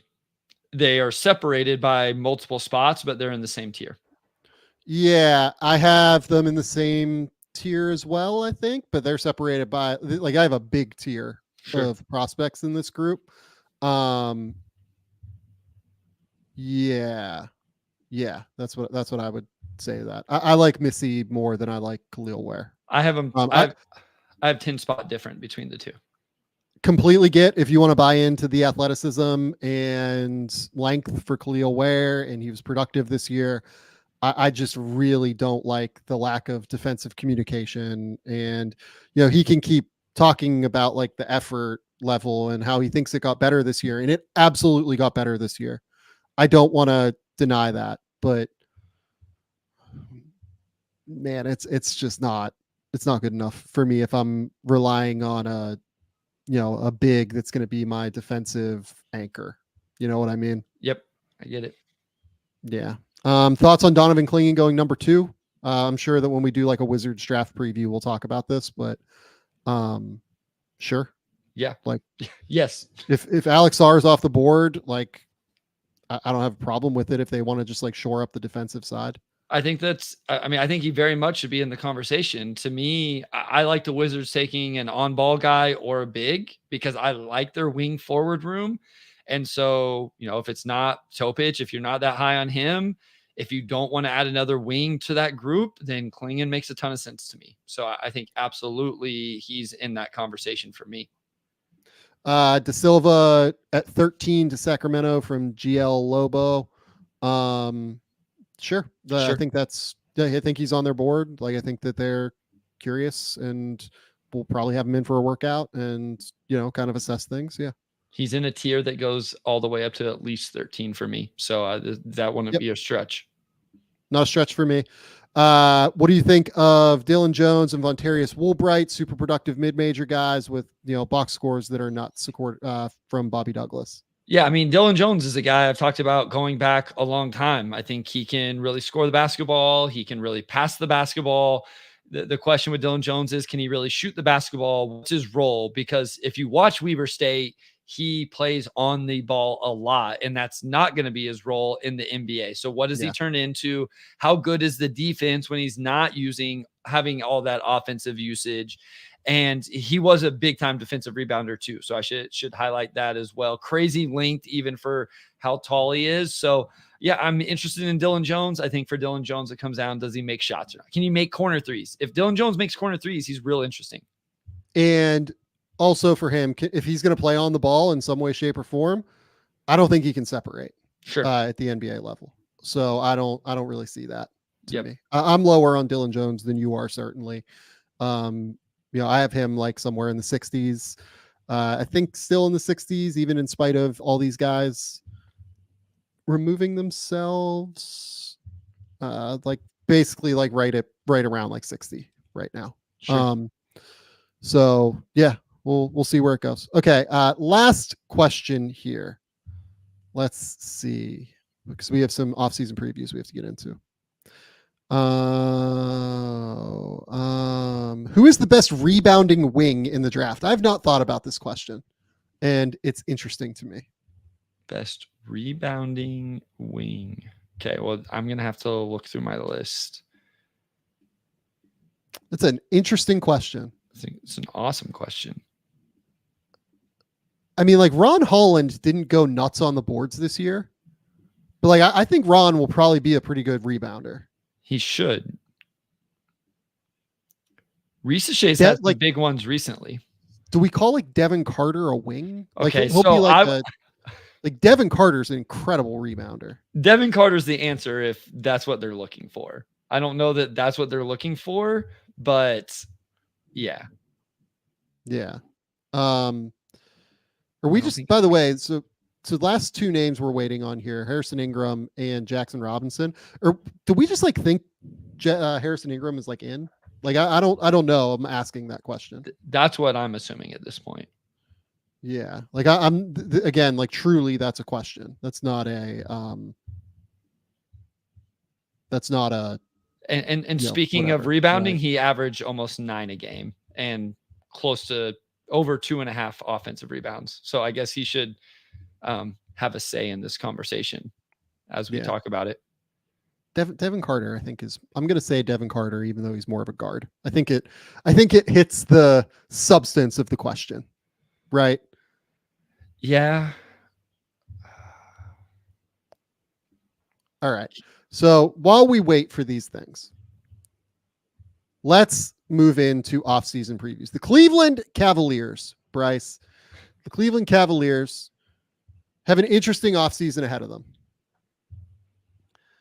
Donovan Mitchell has 2 years, $72 million left on his deal. Player option for that 2025-26 season. He is the fulcrum across everything that the Cleveland Cavaliers offseason centers around. Darius Garland, 4 years, $163 million. Evan Mobley, 1 year, $11 million. He is extension eligible this summer. Jared Allen, 2 years, $40 million. And then they have Max Strus locked in long-term. Karis LeVert for 1 more year. Dean Wade for 2 more years if they want. George Niang for 2 more years. Sam Merrill and Ty Jerome each for 1 more year. They have the number 20 overall pick in this draft. Let's start here. Okay. Donovan Mitchell can sign a 4-year, $209 million extension next year. Do you think he should sign that extension?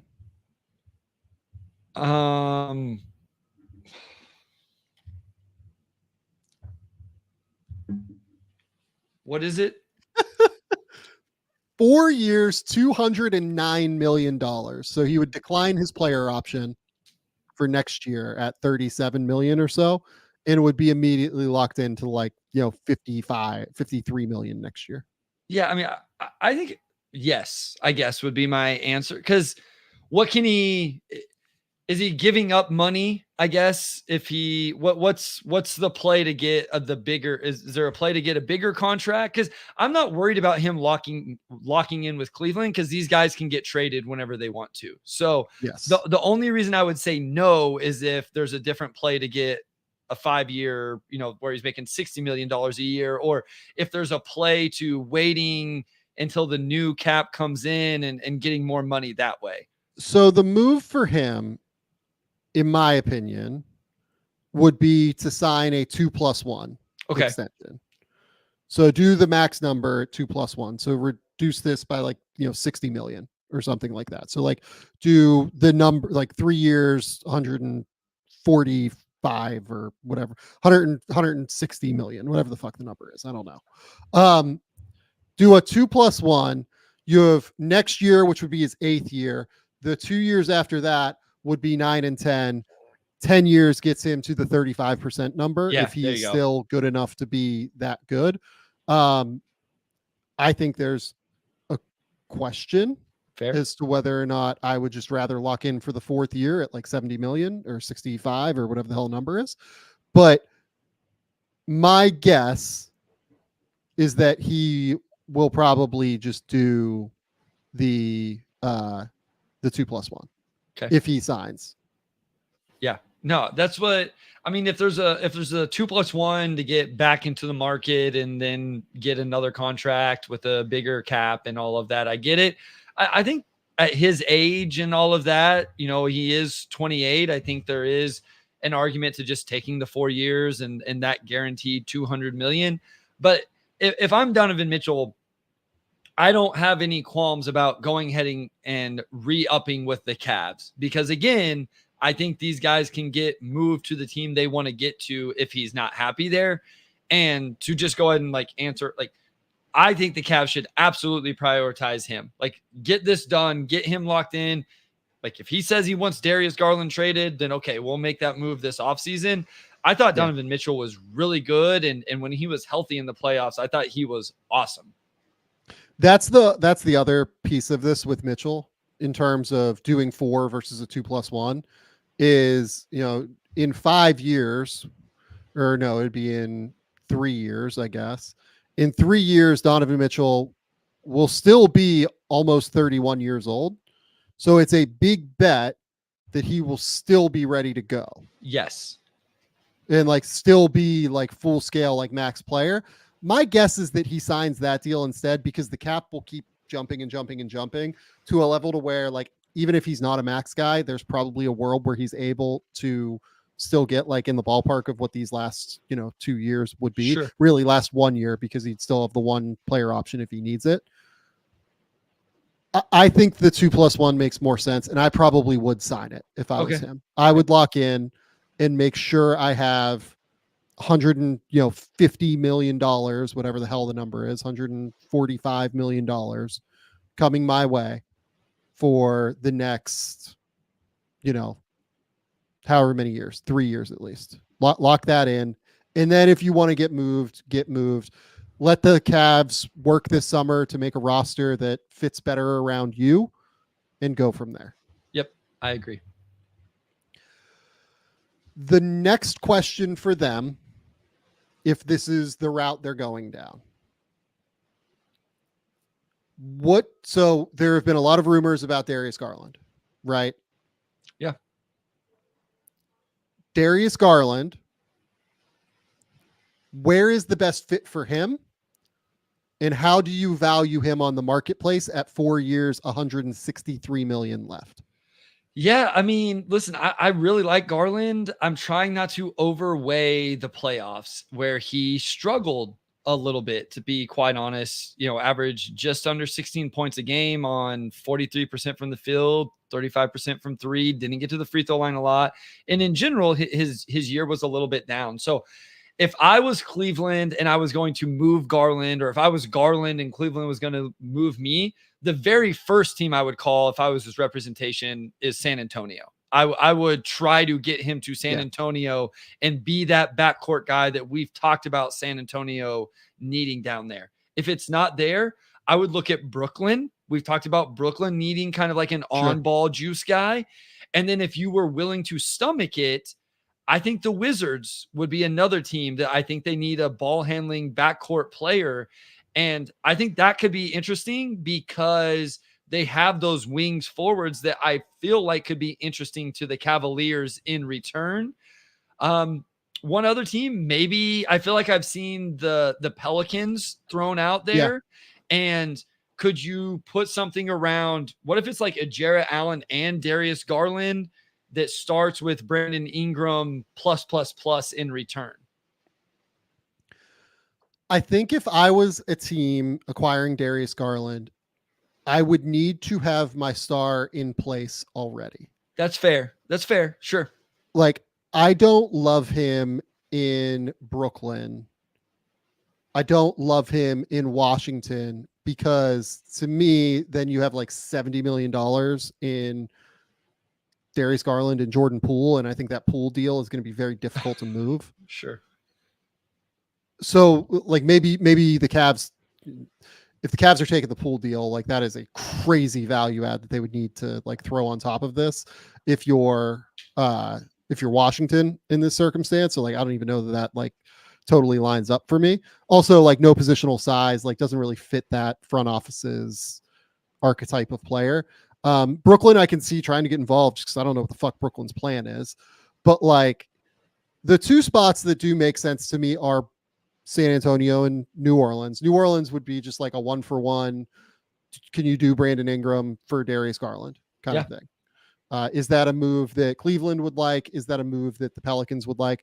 I think the Pelicans, it's an interesting fit next to Zion because of the on-ball gravity and the off-ball like shooting ability that Garland has.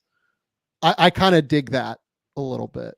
I feel like that's a good return for BI too. We've talked about this with Brandon Ingram with some other teams, and they're not getting any draft capital, but I think for a team like New Orleans, maybe that's not something you need in return.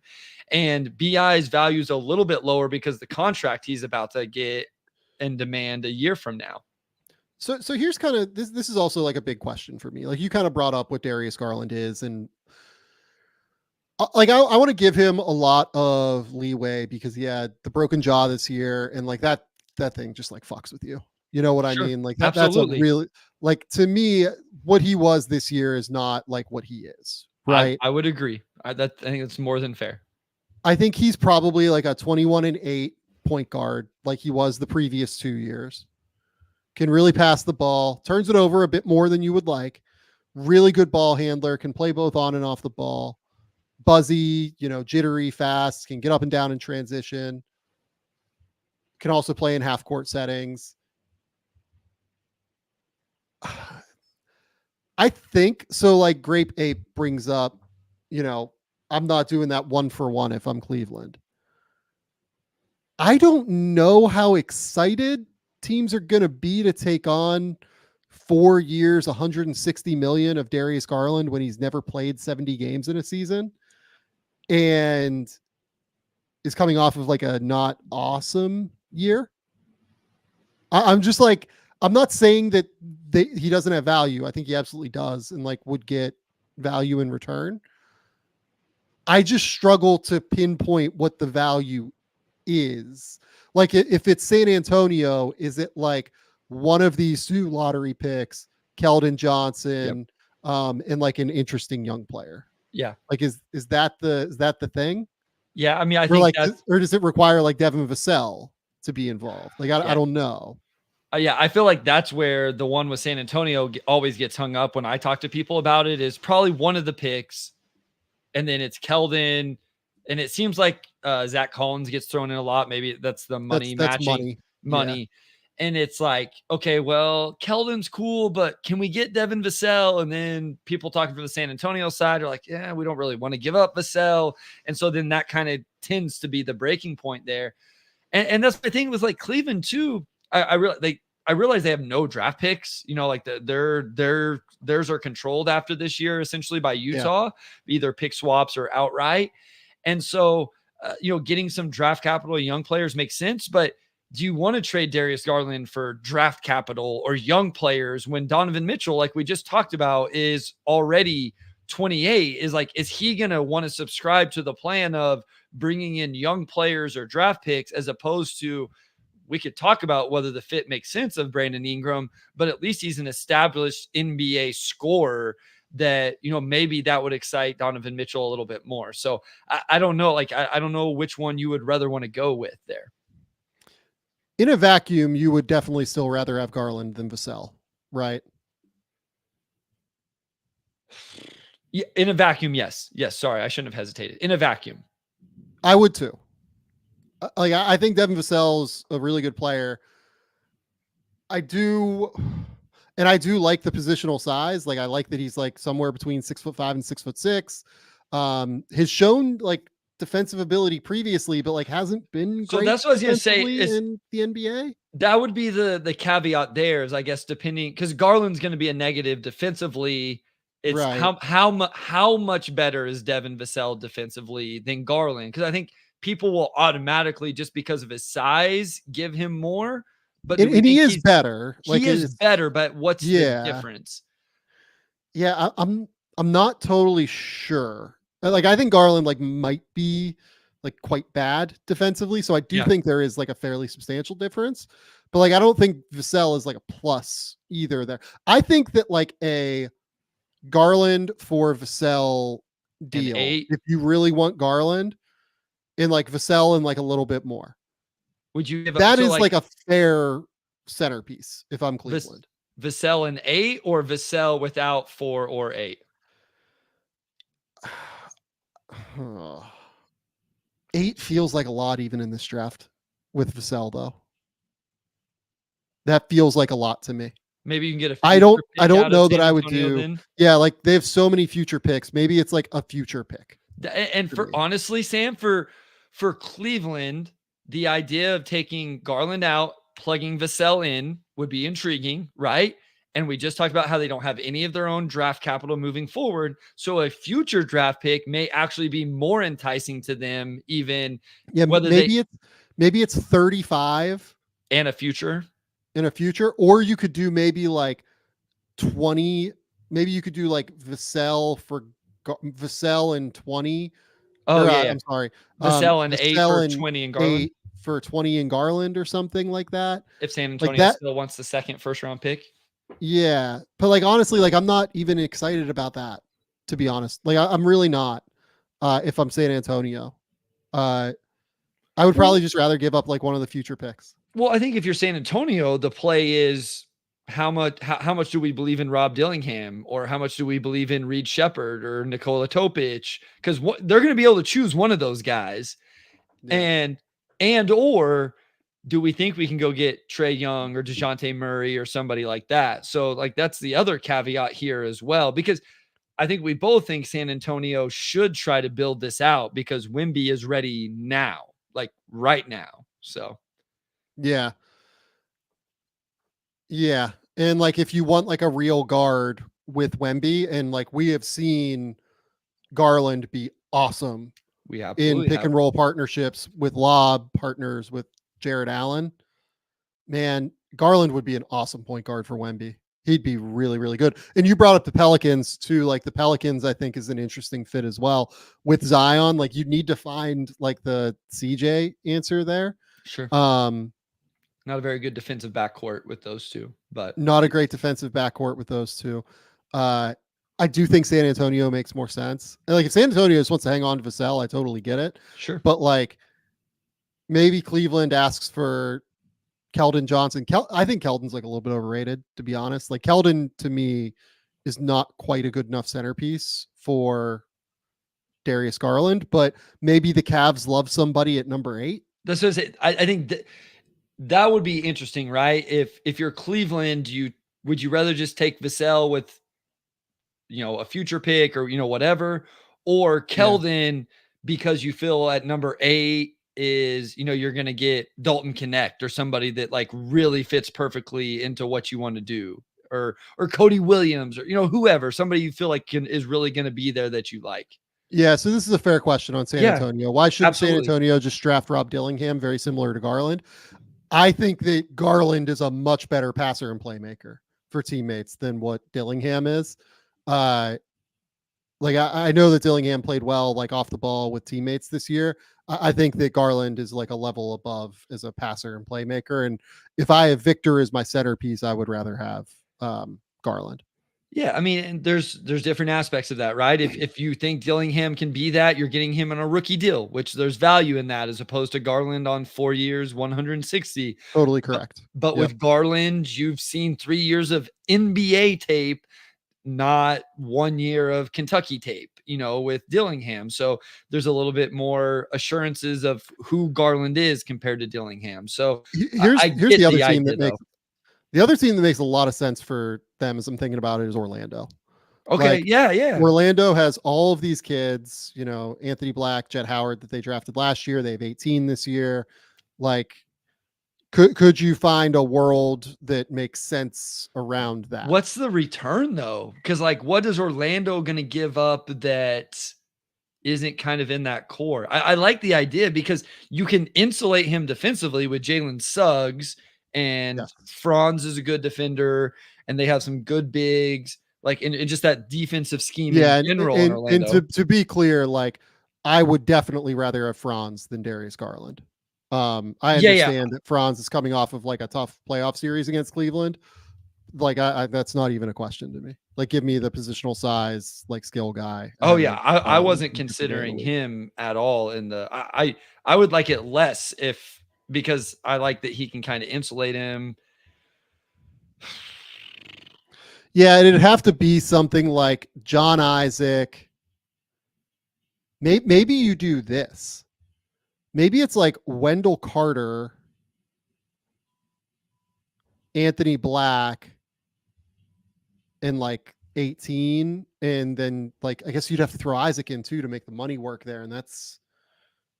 But like Wendell Carter is like an awesome fit next to Evan Mobley. Yeah. If you could, well, no, you don't, because Orlando has cap space.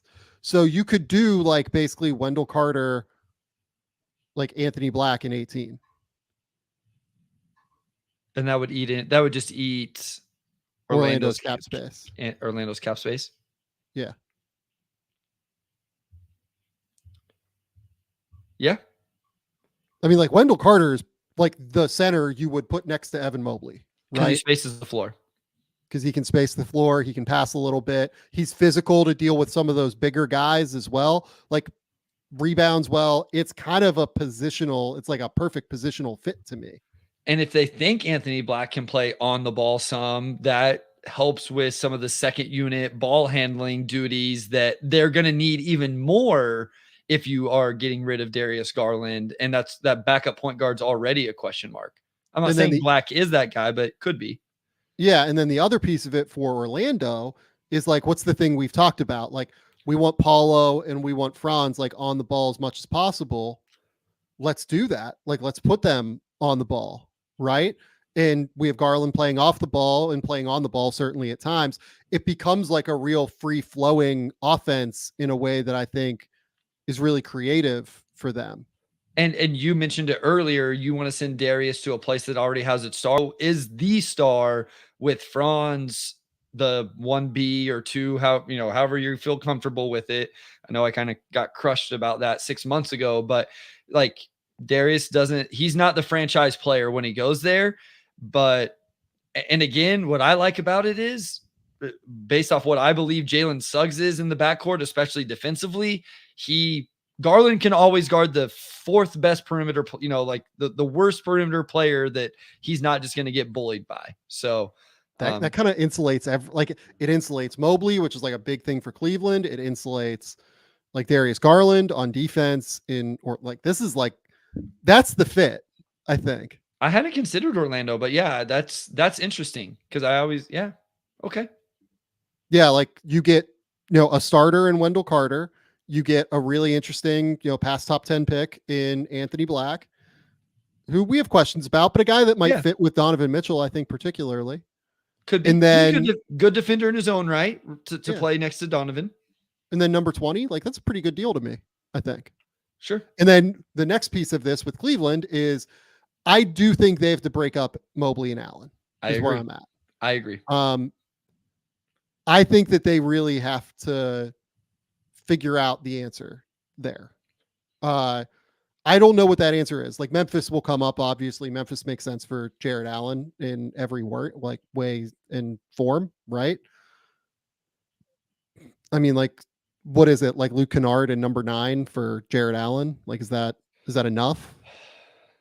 See, I think the thing with this is then it depends on what you've done with Garland, right? Like if you've already got 18, now you have 18 and 20. Do you need another draft pick in that trade with Jared Allen? So I think that they play off of each other.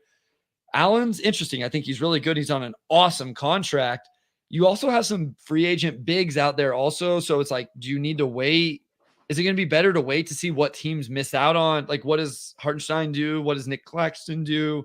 And then you try to gain some leverage over the teams that wanted those guys but missed out on them. And then maybe you can get a little bit more for him. I would want to trade Jarrett Allen for like some real wing depth so if I'm trading him to Memphis, I want some of those wings that can come in and play. So I have a team that can provide the wing depth and a team that has some extension issues forthcoming potentially. Okay. Oklahoma City. Interesting. So like they have all of these dudes like Isaiah Joe and Aaron Wiggins. And then like, oh yeah, we talked about all that extension stuff. Yeah. You have Ousmane Dieng, who, if I remember correctly, the Cavs like quite liked in that 2022 NBA draft. Josh Giddey is a potential option here as well as a guy that could fit next to Donovan Mitchell in an intriguing way. Yeah, like if you don't bring in Black, then I think Giddey is definitely somebody that, if you didn't do the Orlando trade, like wipe that off. Yeah. Giddey makes some sense there with Cleveland. So they just have like a lot of options that they could give Cleveland wing depth and like an interesting player there too. Yeah. No, I think I don't know that Jared Allen like fits what Oklahoma City's model is becoming. Sure. But like I don't think he fits like the 5-out model, and I don't know if they'd want to give up like an insane amount of value for a Jared Allen. Yeah. But like I think that he works on that roster in an incredible way. I feel like amazing. He's a little closer than some of the names we bring up in terms of not just being a complete like he can move, he can catch lobs, he really defends, he'll rebound. So he'll bring some of those things that they need. And I'm going to go back to the well with like, I think Washington really needs a big. So if they don't take one at 2, I think trading him to Washington and Washington, like let's say they take Reese Shea at number 2, like they just fall in love. That's who they want. Then would they be willing to give up Kisper and somebody else for Jarrett Allen? Obviously it'd need to be somebody good, but like some collection of those wings forwards on that roster currently. Is there like a Kuzma and like draft capital for Jarrett Allen deal? Well, like is Kuzma and Kispert too much? That's probably about right, I think. Like I pretty close. I'm a Kuzma fan, and I think Corey Kispert is really good, and those guys slot into roles and positions that Cleveland would need. So I like that if you're going to move off from this big man duo.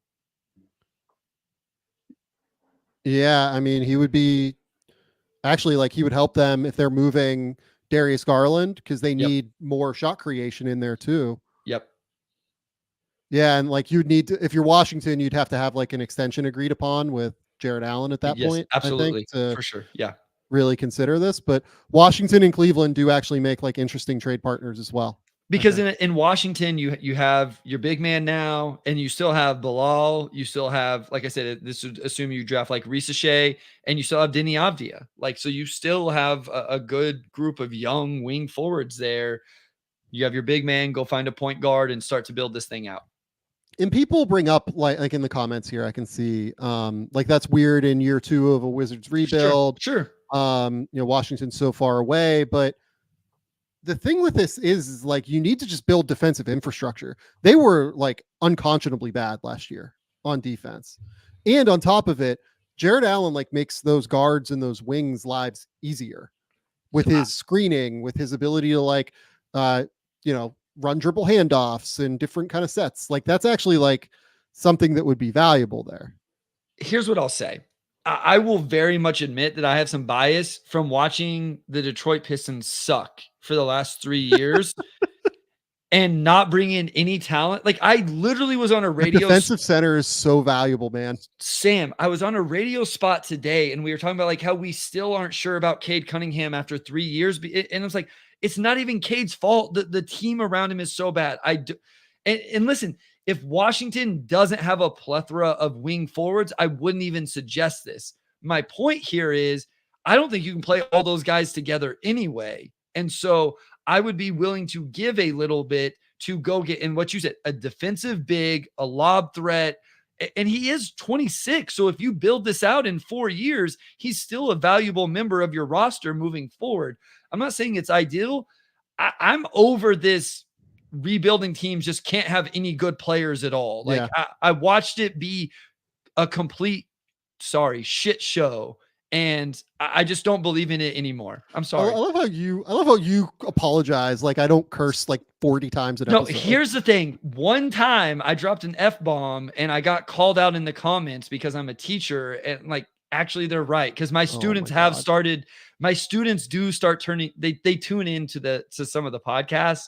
And so I try to be more careful now. Okay, so the way we've just remade the Cavs, is this good or is this bad? This is a good question. So it'd basically be Anthony Black, Donovan Mitchell, Evan Mobley, Kyle Kuzma, Wendell Carter, Strus. They would still have Strus. They would figure out whatever they want to do with a Coro. They would have multiple picks coming their way from like these situations. Corey Kispert.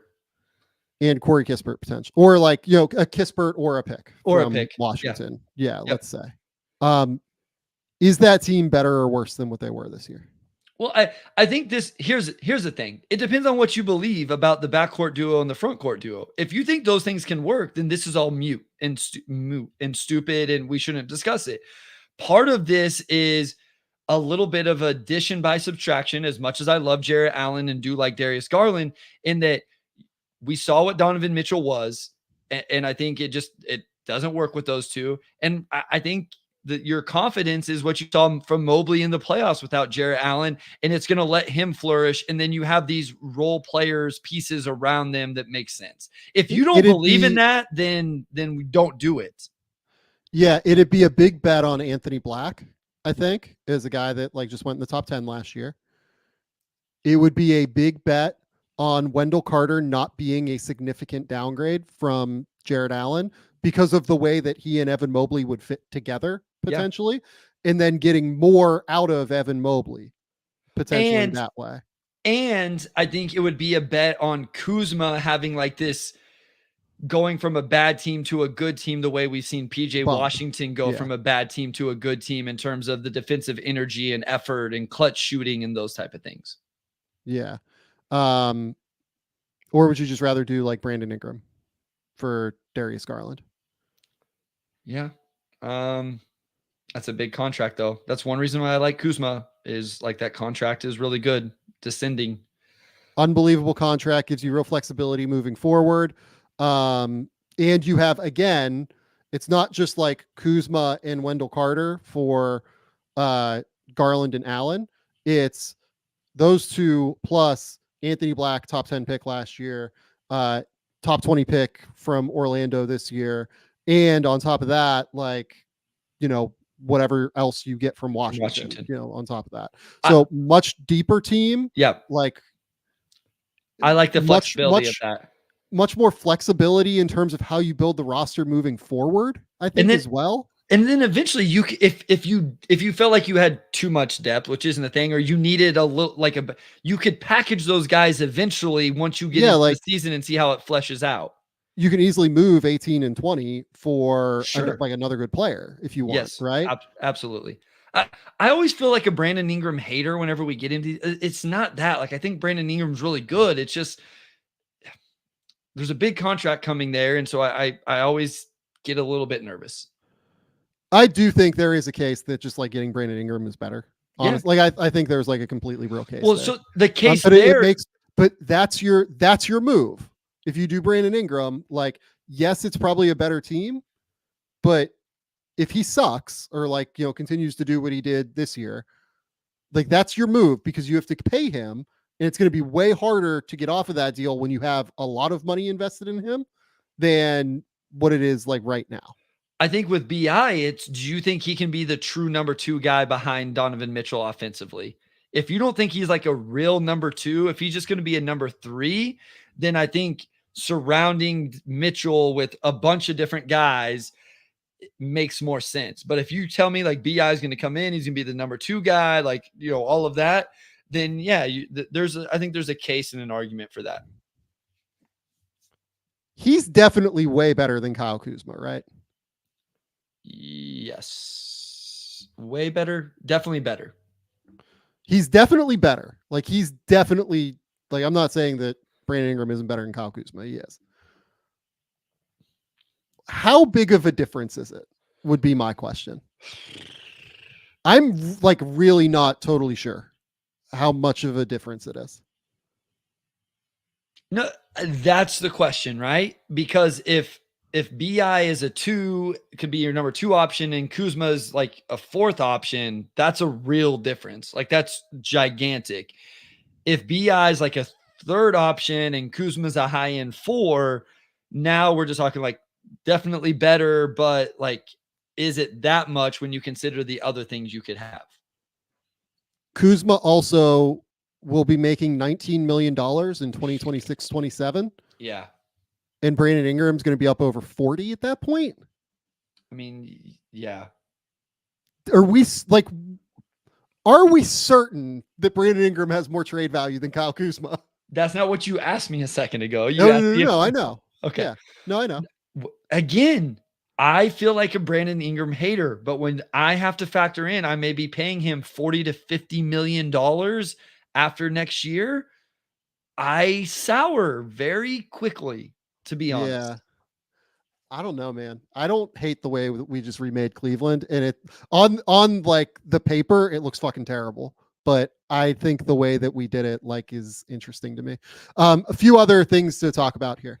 Isaac Okoro, restricted free agent, has been like a slow, steady growth process for Isaac Okoro, but he's an awesome on-ball defender. He's become a better off-ball defender. He made 49% of his shots, 39% from 3, 70% from the line this year. Last 3 years combined, he's been up over 35 each year from 3, 37% total this year, made 39 on 3 attempts per game from 3. I think he's getting like $18 to $20 million in restricted free agency from somebody. Yeah, 40% from corner threes this year.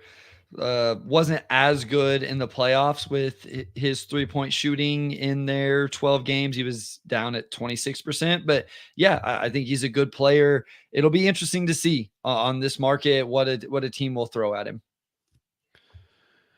It's so like here's the thing going against Okoro is like the market is always a bit cheaper for restricted free agents. Yep. But we know the money is locked in now for the TV deal. I think some deals are going to get like pretty wild this year, even with like the gradual smoothing of the cap kind of happening. Yeah, I don't know. It's an interesting situation to me, is Okoro, because you could sell me on him just getting like the mid-level, 4 years, 56 million or whatever. Yeah. Or you could sell me on like, it's 18. Maybe it's 18 for 3 years. Maybe it's like 3 years, 54. I guess that would be right. Yeah. I wonder where he would actually get an offer. Like who's the team that throws the money at him, and wonder if Cleveland, kind of like with the Austin Reeves situation, it gets an advantage. Stop. I know. No, you're right. But if they get lucky that no team throws him a bag. Yeah. Just saying, Just there saying. is a team there that has a bag of money to throw at young wings who can defend. They do have a bag to throw. See what Trajan Langdon does.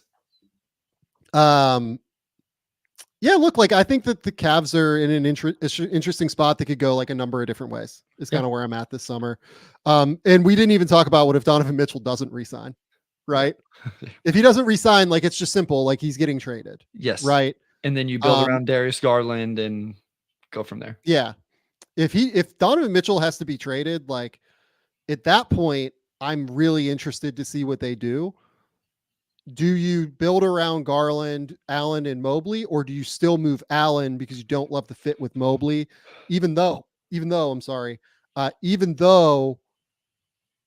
Garland's fit is so incredible with Allen, particularly. So to maximize Garland as your guy, you want to keep Allen. Yeah. Right? Yeah. It makes it. This team is so fascinating because, again, I like all four of these players quite a bit, and it would be amazing if they all work together, and it just doesn't seem like they do. So the combinations are interesting. And quickly, just like teams for Mitchell, I would imagine the Knicks would try and get involved. I would imagine that Brooklyn would try and get involved. I would imagine Houston would try and get involved. I think the Lakers would undoubtedly make an attempt. I just don't think they have the assets to top Houston or one of these New York teams. You know what I mean? Yeah. Like those are the teams that like really track to me as potential Mitchell spots. Yep. Okay. These next two are shorter for the folks wondering at home. And by the folks wondering at home, I mean the folks sitting in Kansas right now, very tired. Indiana Pacers. The Indiana Pacers. Sam, nobody from Kansas is watching this right now. Oh no, I'm talking about the one that's talking to me right now. I know. The Indiana Pacers. This one's like kind of simple to me. Tyrese Halliburton is on the Supermax deal now. Miles Turner has 1 year, $20 million. I don't think that deal is extendable for what it's worth. Andrew Nembhard, I think, has become like a serious part of their core after what we saw in the playoffs. Yeah. Jarris Walker and Ben Mathurin, two top 8 picks. I'm sorry. Awesome players or awesome prospects, at least, that could become awesome players. Aaron Naismith, they have on an awesome 3-year, $33 million deal. Ben Shepherd for 3 more years. TJ McConnell has that 1 year, $9 million deal that is extension eligible. They have Obi Toppin, who's a restricted free agent. They have, Jalen Smith, $5.2 million player option. They have 1 year left on Isaiah Jackson. They have 3 second-round picks. All comes down to Pascal Siakam. Pascal Siakam's max deal is also 5 years, $245 million. I think Shams said on the FanDuel show that he does that the plan, it seems, is to offer him the max. I think if they offer him the max, he takes it. And, that's the offseason, right? Yeah. I mean, they have to offer him the max. You can't do what they just did and then play around with this thing. So you offer him the max. I would assume they have a pretty good feeling that he's going to take. I remember when that trade happened, wasn't it Miles Turner that Siakam was had some sort of relationship, like a stretch big that he liked the idea of playing with? And then obviously with Tyrese Halliburton as well. I like some of these other guys. I thought Ben Shepherd gave them real minutes in the playoffs that were productive and looked good. You brought up Mathurin. I think the one thing here is I wonder if they end up letting Obi Toppin go in restricted free agency, and unless there's just not a real deal in place, because he kind of is jamming things up for Jarris Walker right now. And I would assume they want to try to get Jarris Walker on the floor next year. I think that's probably right. I would imagine that they probably just end up, maybe they keep the rights just to like see if there's a sign in trade that they can do, right? Because they're going to be an over the cap team, so you might as well, see if there's something there. Yes, right. Like, I just like if the Pistons threw a bag at Toppin because they do need that kind of archetype, I could see the Pacers not matching. Like, I could see that being a situation where restricted free agent, offer sheet, not matched. We wish you the best, but we got a kid waiting in the wings to come in and play these minutes. Yep. Makes total sense to me. Like, I don't know that I see Toppin on the Pacers next year unless like they offer him the qualifying offer and he just takes it. Yeah. Maybe. Like, that's, I guess, not implausible that could happen, to keep his restricted free agency rights. And he's just like, screw it. Like, I'm going to take this number maybe, but what's the QO for him? Yeah, I'm pulling it up. I should have grabbed this ahead of time. I just didn't. It's not impossible, I don't think, I guess. But the other thing that Indiana here is for me is like, look, I think TJ McConnell, you look to see what he wants in an extension. You explore that. If it's reasonable, to me, reasonable is like probably like 12 to 13 million a year. I do that because he's the best backup point guard, one of the best backup point guards in the league. If not, then, you have him for one more year and you're happy to kind of see that out. Jalen Smith, $5.2 million deal. Jalen Smith leaving off of that player option would also open up minutes for Jarris Walker as well, which would mean you could still have both Obi and Jarris. Sure.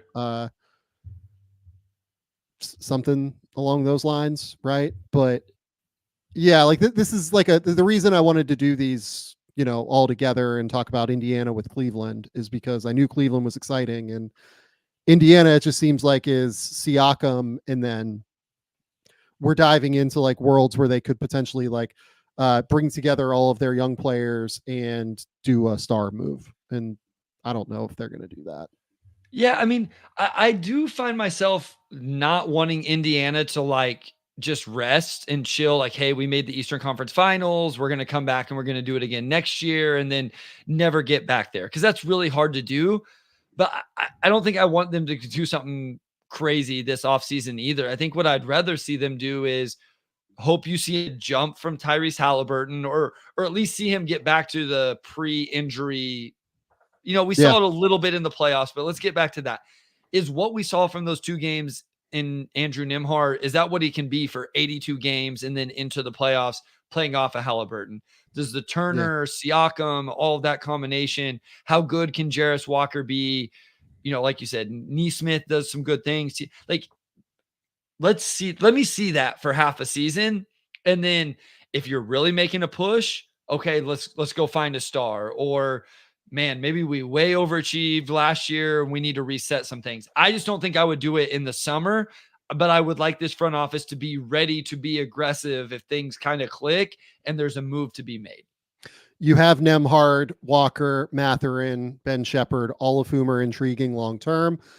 You didn't give up all of your draft capital in order to get Siakam, obviously, which is really important. You do still have 3 second-round picks this year as well. You have a number of future picks down the road. Yeah, I think that they're in an intriguing position now where because like two of those first round picks conveyed this year, right? In that trade. So there's one outstanding that's top 4 protected. So they even have their own in 2025. So yeah. Yep. No, they have one more outstanding and that's it, to Toronto. They have future picks they can move. Like they are really well positioned to make a star move. Yeah. And I would imagine that there would be a lot of excitement coming to play with Tyrese Halliburton, Pascal Siakam, and Miles Turner. Yeah. Like point blank. That is an awesome trio to inject a star into, because you know that you have space on the interior with Turner being able to shoot, and you have Tyrese Halliburton who's going to get these guys the ball wherever and whenever they want the ball. So you know you're going to get paid if you play with this team. And just the style of play has to be intriguing for a lot of the players in the league. And quite frankly, like, listen, we all know what the East was this year and the injuries and all that. I was nervous about whether this play style could play out in the playoffs. Like, were they going to be able to go win playoff games? And they did. Like, and then I don't care sometimes. Like, they made it to the Eastern Conference Finals with Halliburton not always being his best and like being hurt for a couple. So I think the proof of concept was proven a little bit in the playoffs. So I think players and agents and whatever should trust that a little bit. So the easy positional fit here is a wing of some respect. Agreed. Right. I haven't heard them a ton with Brandon Ingram, and I don't think Ingram fits this play style particularly. I don't either. Yeah. But I don't like if you wanted like a second half court creator. I don't like pairing him with Siakam. I think that's a really bad idea. Yeah, I saw enough from Siakam in the playoffs whenever the things got bogged down and they needed to go to him in the half court that I wouldn't feel the need to do that. So here's the other one, a defensive wing, and Victor Aquawo brings up in the comments. Mikal Bridges on this team would be sick. Yeah, as he says, that would go crazy. And yes, Victor, that would go crazy. Agreed. That would be actually like the perfect fit there to me. They should really try to get involved in a Bridges deal. They're going to see like they this get is why, though, right? Like they get out. Yeah, like what? So it'd depend, right? This is why the Mikal Bridges, people will complain about like, oh yeah, like Houston, has to offer all this, and this, right? X, Y, and Z. Indiana, like, should offer Jarris Walker and Ben Mathurin for Mikal Bridges, right? Like, that's 2 past top 10 picks. Because if they get Mikal Bridges, they are a top 2 team in the East, probably, right? Yeah, I mean, Hallie, Bridges, Siakam, Turner with Nembhard even close to what we saw and are projecting is an insane starting 5. And in that world, you still have McConnell off the bench, Ben Shepherd off the bench, Isaiah Jackson off the bench. Like it doesn't crush your depth. So you still have enough depth to make it work too. Yes, that's a sick team. So that's why I say like Houston like couldn't get it done just offering Jalen Green probably, right? No. Because like, yes, like I guess that I shouldn't say that. If the Nets like just loved Jalen Green, right? Maybe that would get it done. But say the Nets liked Jarris Walker a lot in the draft last year, or liked Ben Mathurin quite a bit. There's a very good chance they would value that over having to pay Jalen Green a lot of money in the future, right? Yeah. So that's why the bidding on a Bridges deal gets so high, like all the time, so quickly. It's because a team like Indiana has multiple assets and Bridges is the perfect player for them, like point blank. I mean, he's for a lot of teams. Yeah. Like that's really the only thing worth talking about with Indiana. They're pretty locked in to what they have at this point. But they have real mechanisms to make a leap moving forward. And that's the important part. Yep. They put themselves in a really good position. They are as well positioned as you will find an organization in the league right now, in my opinion. Outside of like the Celtics or like Dallas is well positioned right now for sure because they have a really good team and they have Luka. Indiana's probably more flexible than Dallas moving forward, but they aren't as good, right? Sure. So yeah, it will be very intriguing to see what they decide to do moving forward. The last team we're going to do is Denver here. Denver Nuggets offseason preview. Again, not one that is going to take a crazy amount of time because there are just like a couple of questions here, right? So Jamal Murray is extension eligible this summer. Aaron Gordon's extension eligible this summer. And they have to make a choice on that.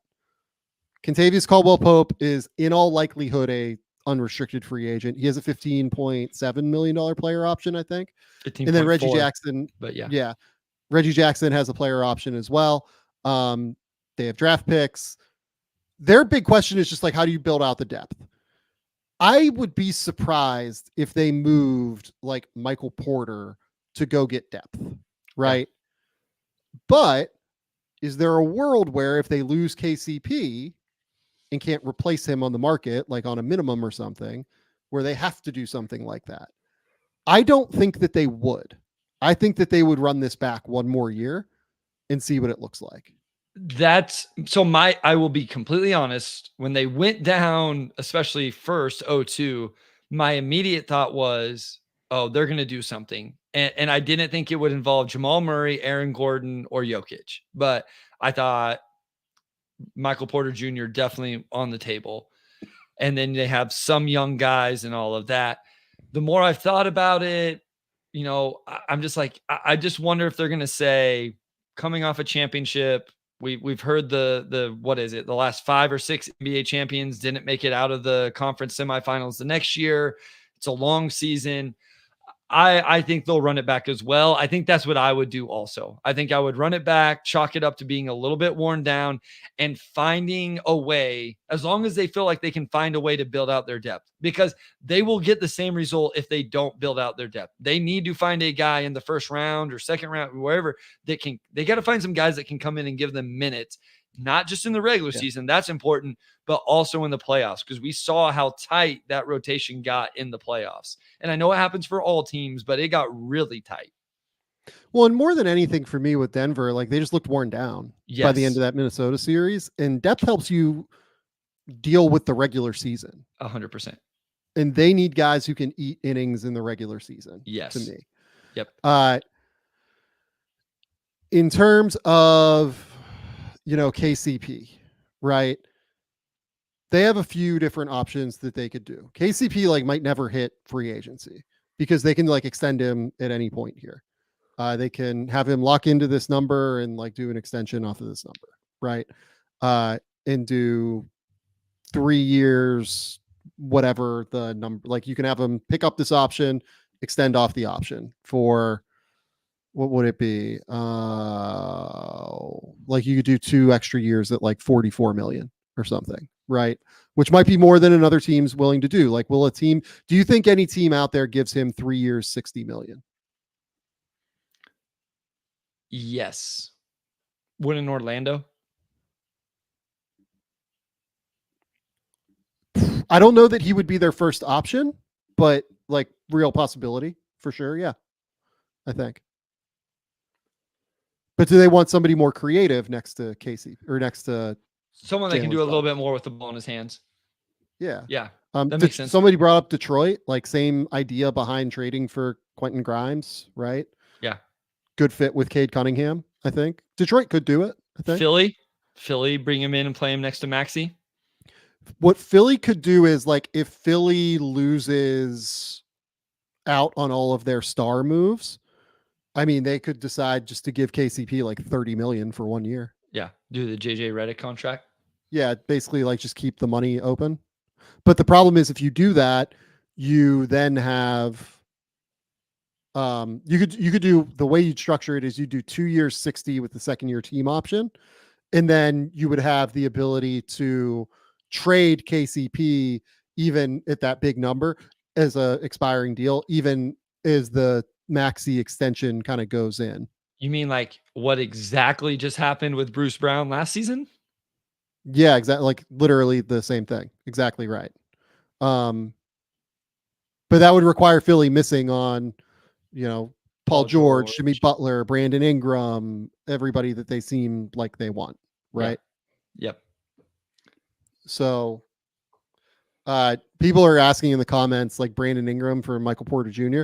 I don't know if there's a player that Nikola Jokic would dislike playing with more than Brandon Ingram, standing around with the ball in his hands. Yeah. I think Brandon Ingram's a better player.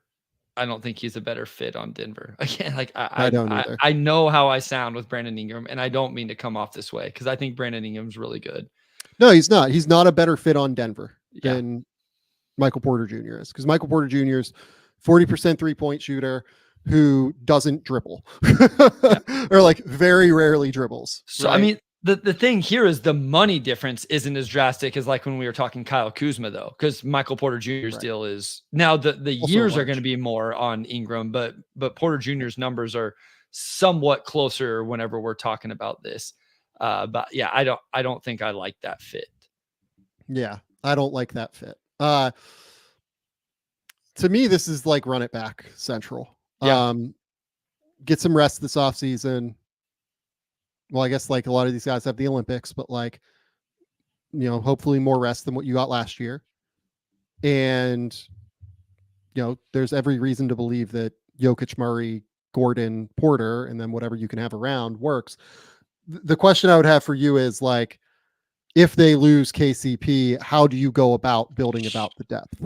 I don't know. That may then be can you do some sort of consolidate, or no, it wouldn't be a consolidation, like a 1-for-2 expansion trade of Michael Porter Jr. to try to get 2 starters for him, even if it's much lower than what he is. I don't know that his value is going to get you. That is a scary thing. I mean, you'd have to attach maybe a young guy with it, but yeah, I think there's a little bit of a desperation move to replace that because they don't have the automatic guy who's going to come in and start. Like who's the replacement, on the roster. So yeah, I think they have to secure KCP. I would probably go ahead and extend Jamal Murray. And I think and then you look at Aaron Gordon. He's a little older, but I don't know that you want him going in. Like, then you're in the same boat that we're talking about with KCP next offseason because he has a player option. So I also think you have to extend Aaron Gordon for what it's worth. I think Gordon is so integral to what they do and with how good his synergy is with Jokic in those high-low situations. I absolutely want to keep Gordon. I just don't know what Aaron Gordon's number that he's going to want is with these guys that are like lower production because they're on a winning team comparatively to what they would have elsewhere. It's always hard to just know what those guys would get on the open market. I wonder if you could just it's the nature of the business. I just wonder with Gordon if you could play chicken and just assume he's not going to get on the market what he would want, because he does seem like a guy that's more valuable to Denver than anybody else. But yeah, man, I would hate doing business like that though. If you're San Antonio, you give him so much money, I think. That's true. There's going to be somebody out there. That's fair. That's a good point. Yeah. And like their books are so clean that you can do it. They can do it. Yeah. I mean, like I think you have to bite the bullet and give him like 35 million a year, 30 to 35 a year. My only hold up with Gordon is he is a couple years older, and the years eventually stack up. Somebody whose game is based a little bit on athleticism. But I don't, we talk about it all, like these guys have pretty good leverage here. Whenever you're up against the cap, the way the Nuggets are, you can't just lose a guy for nothing. Like that's, again, we just saw it with Bruce Brown. We just talked through it with KCP. You sure as heck can't do it with Aaron Gordon. So, the minimum names are going to be the names that I'm sure people will want to hear for Denver. My favorite minimum name, if KCP does leave, is Gary Harris. Sure. Yeah, absolutely. Return of Gary Harris to Denver. It's a really great fit. Harris didn't have like a monster year this year, obviously averaged like 7 points per game, but real shooter, will know how to play like within their defensive structures already. That's like an easy, if he's willing to do the, Reggie Jackson deal where it's like 2 years, 10 million or something. And I think that that's like a fairly reasonable deal for Gary Harris. That's like a home run for Denver to me if they end up losing KCP. Okay. I like it. Here's the other thing too. Like, I think they're expecting real growth from Christian Brown next year. I think they think that Christian Brown can step into the starting lineup and that Peyton Watson can step into the Christian Brown role, and that, you have Julian Strawther or Hunter Tyson be able to step into like the Peyton Watson role this year. But you need one more. I think you need another option. Yeah. Basically. Peyton Watson at least is going to be that 82 game player. And when I say 80, I'm just talking about a guy that can give you minutes in the regular season for sure. And I think he'll be able to do that even more so next year, even though it wasn't the best playoffs for him. I think that's right. A few other names that like you can come up with that might be interesting to me. I mean, I think like I don't know that Malik Beasley like makes a ton of sense for them because of the defense. Like I think it needs to be somebody who like knows the assignments defensively, and like I never got that impression with. What's Dennis Smith Jr. going to be on the market this offseason if Reggie Jackson for some reason didn't stay? Or Great fit. If you know Reggie Jackson's 34, maybe you just feel like you need to upgrade. Dennis Smith Jr.'s really turned himself into a really good defensive player, right? Like, could that be a potential backup guard for them? Great fit, I think. I think Royce O'Neal's probably going to be too expensive if you made me bet. Just in terms of the money and with how essential he is to Phoenix, I think Phoenix will probably just have to give him a lot of money. But not impossible, I guess.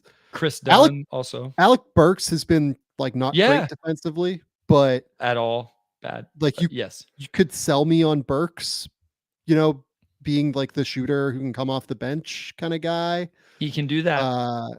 He can definitely do that. I think you brought up Chris Dunn. That's a good name. I think. Like I don't know that Chris Dunn's like you. I think Utah likes Chris Dunn. Sure. Like he was pretty useful for them this year. DeLon Wright. Yeah, DeLon Wright's a great name for them. That's a fantastic name for them. Like they should definitely do that if they can. Yeah, just scrolling Spotrac here, just at some names.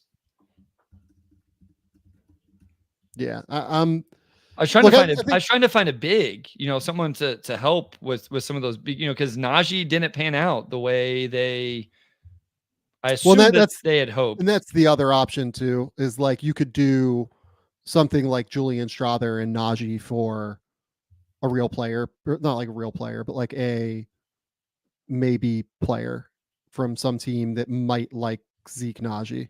Yeah. Like is Javon Carter a name that could work for them? Maybe. Yeah, sure. Super aggressive on ball defender, right? Just smaller than KCP. But yeah, like guys like that, and you can get into like the $10 million zone if you're Denver, and you're willing to move one of your younger guys along with the Najee deal. The other thing I want to call out is I think Colin Gillespie is good. Okay. Have you looked at Colin Gillespie's G League numbers, Bryce? I have not. I want you to take a look at Colin Gillespie's G League numbers. Go to Real GM and take a look at Colin Gillespie's G League numbers. Okay. And I think you're going to lose your mind when you see them. He is awesome. Showcase full season stats per game. Okay, here we go. Read them off. My facial expression didn't say it. 20 points, 11.2 assists, 9 rebounds. Per game. Not one game, per game. Almost 2 steals on 45, 36, 83% from the free throw line. Now, to be fair, not a ton of games, but still. In those games, he played like 12 or 13, right? Yeah. The tape is good. That's in the G League. Like I will say that. That doesn't suck. They play like up and down, like it's a goofy style, but like the tape is good. And I think there is a non-zero chance he can be like, you have to sign a backup point guard. You have to. If it's DeLon Wright, like great. Like I'm all for them signing DeLon Wright. Yeah. I'm saying that I would not be stunned if Colin Gillespie like can take a few minutes next year. Well, yeah, and there's nothing wrong with that. If it's Reggie Jackson, DeLon Wright, whoever the names we've thrown out, like if Gillespie beats him out, it's a dude on a vet minimum. Like, so who cares if Gillespie beats him out? Like, absolutely give him a chance to do it. So, yeah, I'm into it. I'm absolutely into it. Okay. Any other thoughts on Denver? Because it's just all about building out depth. Like, you need to find your minimums and your $5 million a year players, right? You need to find out if Christian Brown can play real minutes, and you need to figure out the extension situations. But I think they're going to run this back. And at the end of the day, you have to get something out of either Strother, Tyson, Zeke Najee, or pick 28 this year. Like, at some point, or Pickett, we should mention Jalen Pickett. Yeah, sorry, Pickett. Yeah. Sorry, I didn't mean to say Najee. I meant to say Pickett. But the 3 picks last year and another first-round pick this year, if you don't get anything out of those 4 picks over this year into next year, like, that's just kind of a failure with that. And I expect them to take another prospect that has a few years under their belt in college basketball with number 28. So feels likely. Okay. All right, Bryce, we went way too long. I told you an hour and a half and we went 2.5. That's on me. We didn't go too long on the teams. It was the draft stuff. Yeah. Listen, we went 40 minutes longer on the draft stuff than what we wanted. I felt so foolish whenever I text you and said, yeah, 90-minute episode sounds good. I was like, oh my God, there's no way we're doing 90 minutes. I'm so stupid. So no, it's all good. I've made better choices in my life than to schedule 3 of these for the same night. Bryce, tell the people where they can find your work. Tell the people what's going on. Yeah, at Motor City Hoops on Twitter. Follow me over there for essentially anything I do, any podcasts, when I guest, whenever I put out scouting reports and articles on Substack. I won't throw out all that stuff. Just follow Motor City Hoops on Twitter. All of my stuff will be on there. And then, of course, continue to check in Game Theory Podcast with Sam Vecenie. Go to The Athletic. Keep me employed. I will have a mock draft up either late this week or early next week. Not sure when we'll run it, basically. I'm going to start working on it as soon as we get off the line here. Bryce and I will be back probably on, I don't know when. We'll talk through this at some point in the next few days. That's all I've got on my end, Bryce. Cool. We went through withdrawals. Withdrawals was fun this year. There were a lot of random, enjoyable names that had to make a draft decision. So that's all we've got. Until next time, we'll talk soon. Bye.